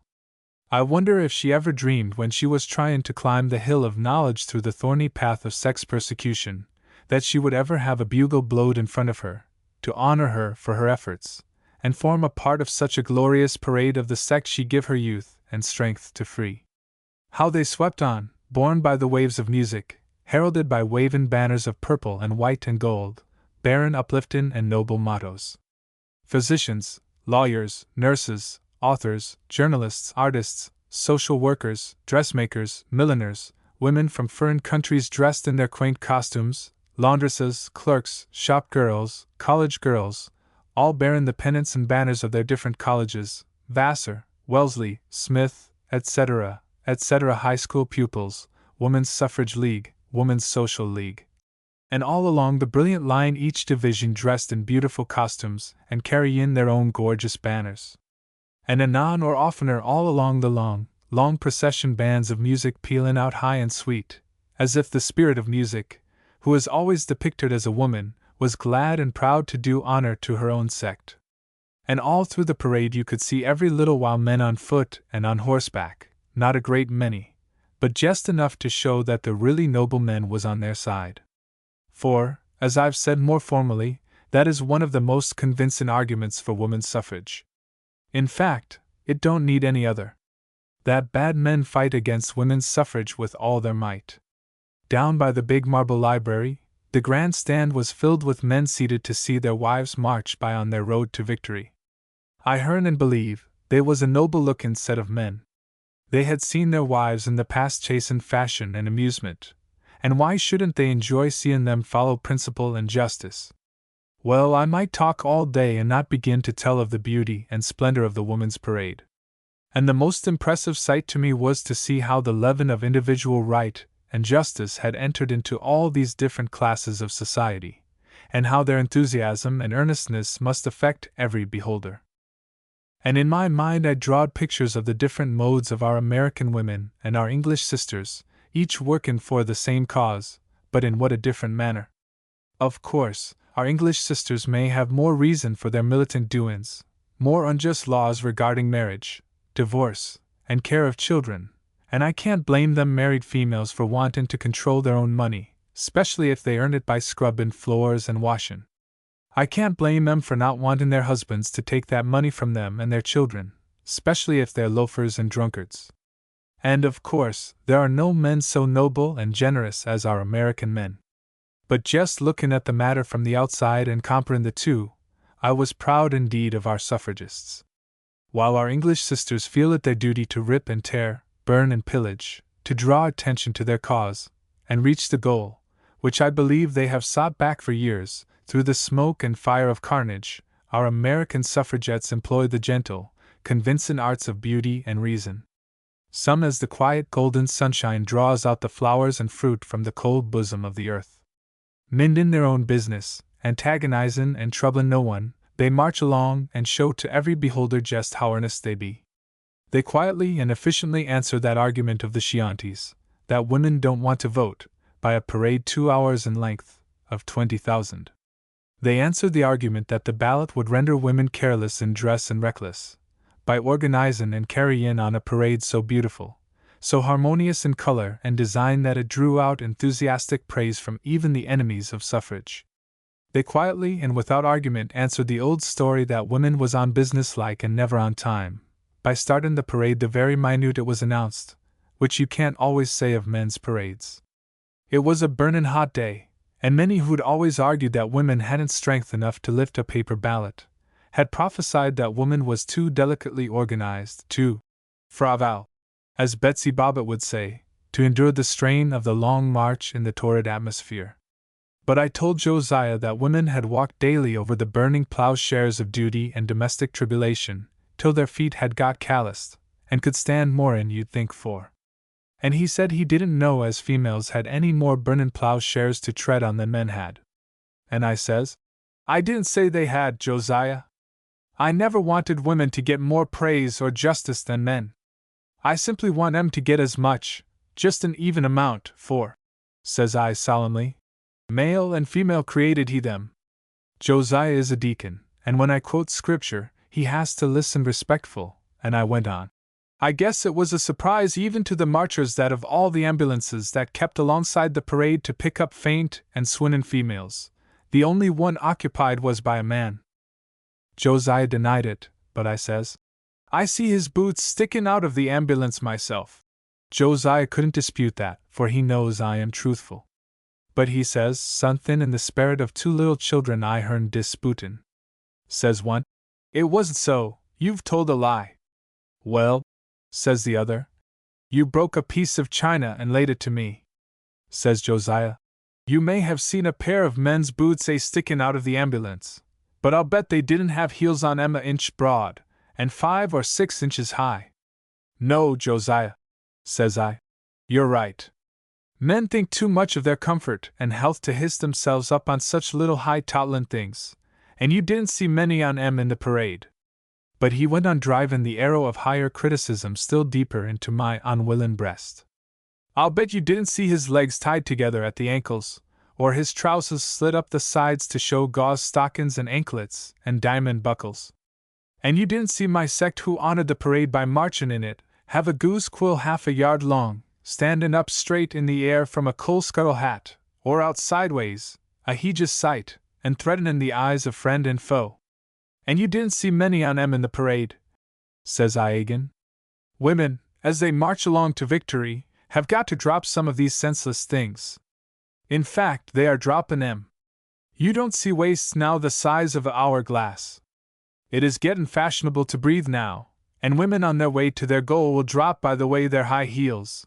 It will get fashionable to walk comfortable, and as they've got to take some pretty long steps to reach the ballot in 1916, it stands to reason they've got to have a skirt wide enough at the bottom to step up on the goal of victory. It is a high step, Josiah, but women are going to take it. They've always tended to clean in their own house, and making it comfortable and hygienic for its members, big and little. And when they turn their minds onto the best way to clean the national house both sexes have to live in to make it clean and comfortable and safe for the weak and helpless as well as for the strong, it stands to reason they won't have time or inclination to stand up on stilts with tightened ankles, quilled out like savages. Well, said Josiah with a dark, foreboding look on his lineament, we shall see. Yes, says I, with a real radiant look into the future. We shall see, Josiah. But he didn't have no idea of the beautiful prophetic vision I beheld with the eyes of my spirit. Good men and good women, each filling their different spheres in life, but banded together for the overthrow of evil, the uplift of the race. X. The Creation Searchin' Society. It was only a few days after we got home from New York that Josiah come into the house dreadful excited. He'd had an invitation to attend a meeting of the Creation Searchin' Society. Why, says I, did they invite you? You are not a member? No, says he, but they want me to help them be indignant. It is a indignation meeting. Indignant about what? I says. For be it from me, Samantha, to muddle up your head and hurt your feelin's by tellin' you what it's for. And he went out quick and shut the door. But I got a splendid dinner, and afterwards he told me of his own accord. I am not a member, of course, for the president, Philander Daggett, said it would lower the prestige of the society in the eyes of the world to have even one female member. This meeting was called last week for the purpose of being indignant over the militant doings of the English suffragettes. Josiah and several others in Jonesville was invited to be present at this meeting as sort of honorary members, as they was competent to be just as indignant as any other male men over the tribulations of their sect. Josiah said so much about the meeting, and his honorary indignation, that he got me curious, and wanting to go myself, to see how it was carried on. But I didn't have no hopes until Philander Daggett's new young wife come to visit me, and I told her how much I wanted to go, and she being real good-natured said she would make Philander let me in. He objected, of course, but she is pretty and young, and his nater being kinder softened and sweetened by the honey of the honeymoon, she got round him. And he said that if we would set up in a corner of the gallery behind the melodeon, and keep our veils on, he would let her and me in. But we must keep it secret as the grave, for he would lose all the influence he had with the other members and be turned out of the presidential chair if it was knowed that he had lifted them men up to such a height, and gin 'em such a opportunity to feel as if they was equal to men. Well, we went early and Josiah left me to Philander's and went on to do some errands. He thought I was to spend the evening with her in becomin' seclusion, knittin' on his blue and white socks, as a woman should. But after visitin' a spell, just after it got duskish, we went out the back door and went cross lots, and got there ensconced in the dark corner without anybody seein' us and before the meetin' begun. Philander opened the meetin' by readin' the moments of the last meetin', which was one of sympathy with the police of Washington for their noble efforts to break up the women's parade, and after their almost Herculaneum labor to teach them men her proper place, and all the help they got from the hoodlum and slum elements, they had failed in a measure, and the them men, though stunned, insulted, spit on, struck, broken-boned, maimed, and tore to pieces, had succeeded in their disgustin' unwomanly undertaking. But it was motioned and carried that a vote of thanks be sent and recorded in the moments that the creation searchers had no blame but only sympathy and admiration for the hard-worked policemen, for they had done all they could to protect women's delicacy and retirin' modesty, and put her in her place, and no man in Washington or Jonesville could do more. He read these moments, in a real tender sympathizin' voice, and I s'pose the members sympathized with him, or I judged so from their lineaments as I went forward, still as a mouse, and peeked down on him. He then stopped a minute and took a drink of water. I s'pose his sympathetic emotions had het him up, and kinder dried his mouth, some. And then he went on to state that this meetin' was called to show to the world, abroad and nigh by, the burnin' indignation this body felt, as a society, at the terrible sufferins and insults bein' heaped on to their male brethren in England by the indecent and disgraceful doin's of the militant suffragettes, and to devise, if possible, some way to help their male brethren across the sea. For, says he, pison will spread. How do we know how soon them very vim men who had to be spit on and struck and tore to pieces in Washington to try to make 'em keep their place, the sacred and tender place they have always held enthroned as angels in a man's heart? Here he stopped and took out his bandana handkerchief, and wiped his eyes, and kinder choked. But I knew it was all a orator's art, and it didn't affect me, though I see a number of the members wipe their eyes, for this talk appealed to the inherent chivalry of men, and their desire to protect them men we have always heard so much about. How do we know, he continued, how soon they may turn against their best friends, them who, actuated by the loftiest and tenderest emotions, and determination to protect the weaker sect at any cost, took their valuable time to try to keep them men down where they ought to be, angels of the home? Who knows but they may turn and throw stuns at the Capitol and badger and torment our noble lawmakers, tryin' to make 'em listen to their silly petitions for justice. In conclusion, he entreated 'em to remember that the eye of the world was on 'em, expectin' 'em to be loyal to the badgered and woman-endangered sect abroad, and tried to suggest some way to stop them women's disgraceful doin's. Cyrenus Presley always loves to talk, and he always looks on the dark side of things, and he riz up and said he didn't believe nothin' could be done, for by all he'd read about 'em, the men had tried everything possible to keep them men down where they ought to be, they had turned deaf ears to their complaints, wouldn't hear one word they said, they had tried drivin' and draggin' and insults of all kinds, and breakin' their bones, and imprisonment, and stuffin' 'em with rubber tubes, thrust through their nose down into their throats. And he couldn't think of a thing more that could be done by men, and keep the position men always had held as women's guardians and protectors, and he said he thought men might just as well keep still and let 'em go on and bring the world to ruin, for that was what they was bound to do, and they couldn't be stopped unless they was killed off. Fowlman Hufstader is a old bachelder, and hates vim men. He had been on a drunk and looked dreadful, tobacco juice runnin' down his face, his red hair all toast-let up, and his clothes stiff with dirt. He wasn't invited, but had come of his own accord. He had to hang on to the seat in front of him as he riz up and said he believed that was the best and only way out on't, for men to rise up and kill off the weaker sect, for there was never no trouble of any name or nater, but what vim men was to the bottom on't, and the world would be better off without 'em. But Philander scoffed at him, and reminded him that such wholesale doin's would put an end to the world's bein' populated at all. But Fowlman said in a hiccupin', maudlin way that the world had better stop, if there had got to be such doin's, vim men risin' up on every side, and pretendin' to be equal with men. Here his knee jins kinder gin out under him, and he slid down onto the seat and went to sleep. I guess the members was kinder shamed of fileman, for Lime P. Dick jumped up quick as scat and said, it seemed the Englishman had tried most everything else, and he wondered how it would work if them militant Vim men could be ketched and a dose of somethin' bitter and sickenin' poured down 'em.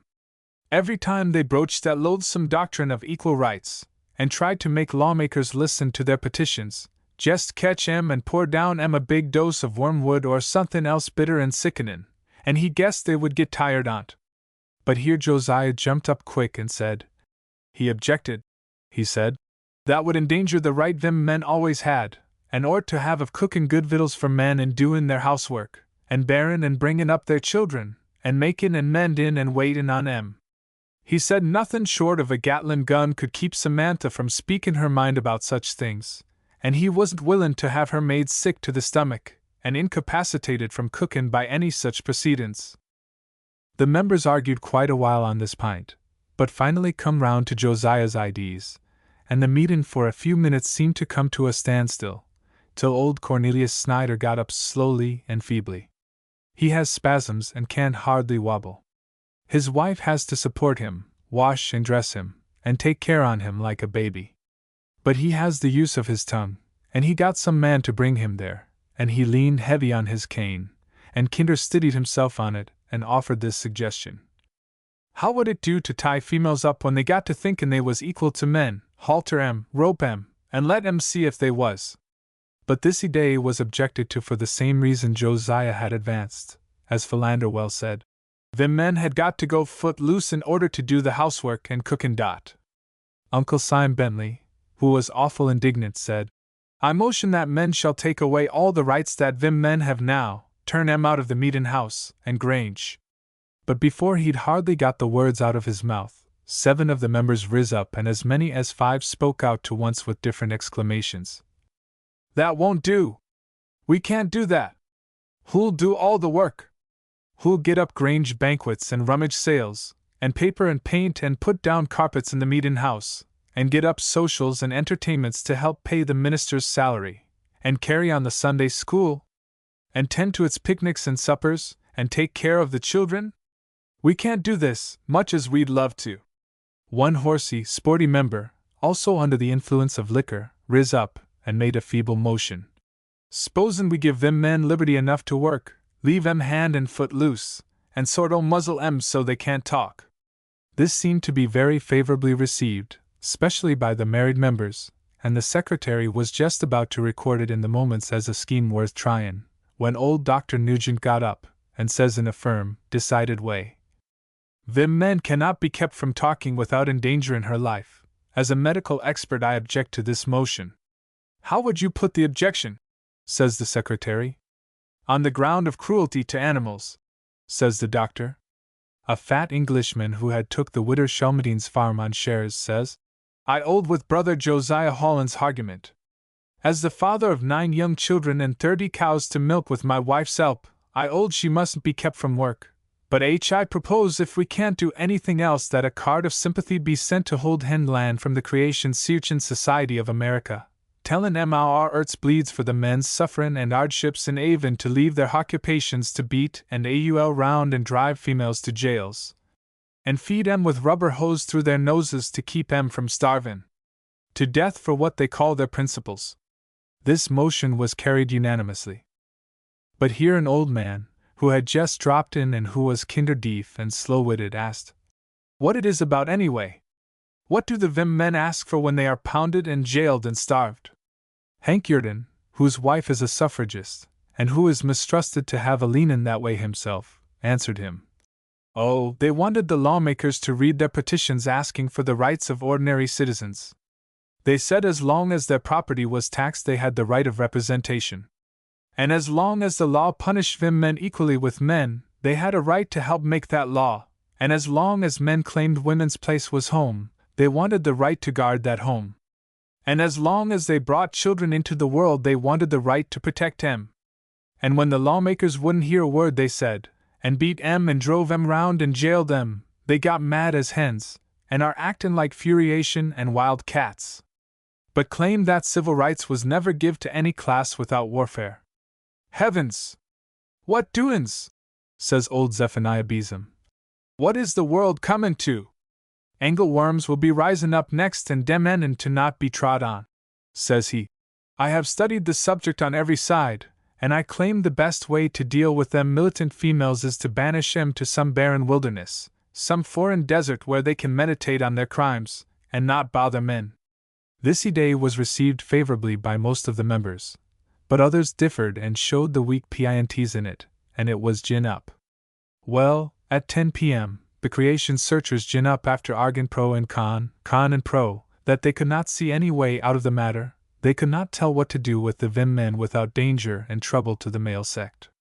They looked dreadful dejected and unhappy as they come to this conclusion. My partner looked as if he was most ready to bust out cryin'. And as I looked on his beloved lineman I forgot everything else, and unbeknown to me I leaned over the railin' and says, "Here is somethin' that no one has seen to think on at home or abroad. How would it work to stop the trouble by givin' the Vim men the rights they ask for, the rights of any other citizen? I don't s'pose there will ever be such another commotion and upheaval in Jonesville till Michael blows his last trump as follered my speech." Knowin' Vim men was kept from the meetin', some on 'em thought it was a voice from another spear. Them was the scart and horror-struck ones, and them that thought it was a earthly woman's voice was so mad that they was by the side of themselves and carried on fearful. But when they searched the gallery for Vim men or ghosts, nothin' was found, for Philander's wife and I had scooted across lots, and was to home ain't before the men got there. And I do know as anybody but Philander to this day knows what, or who it was. And I do know as my day will be follered, but I believe it is the best way out on't for men and Vim men both, and would stop the mad doin's of the English suffragettes, which I don't approve of, no indeed, much as I sympathize with the justice of their cause.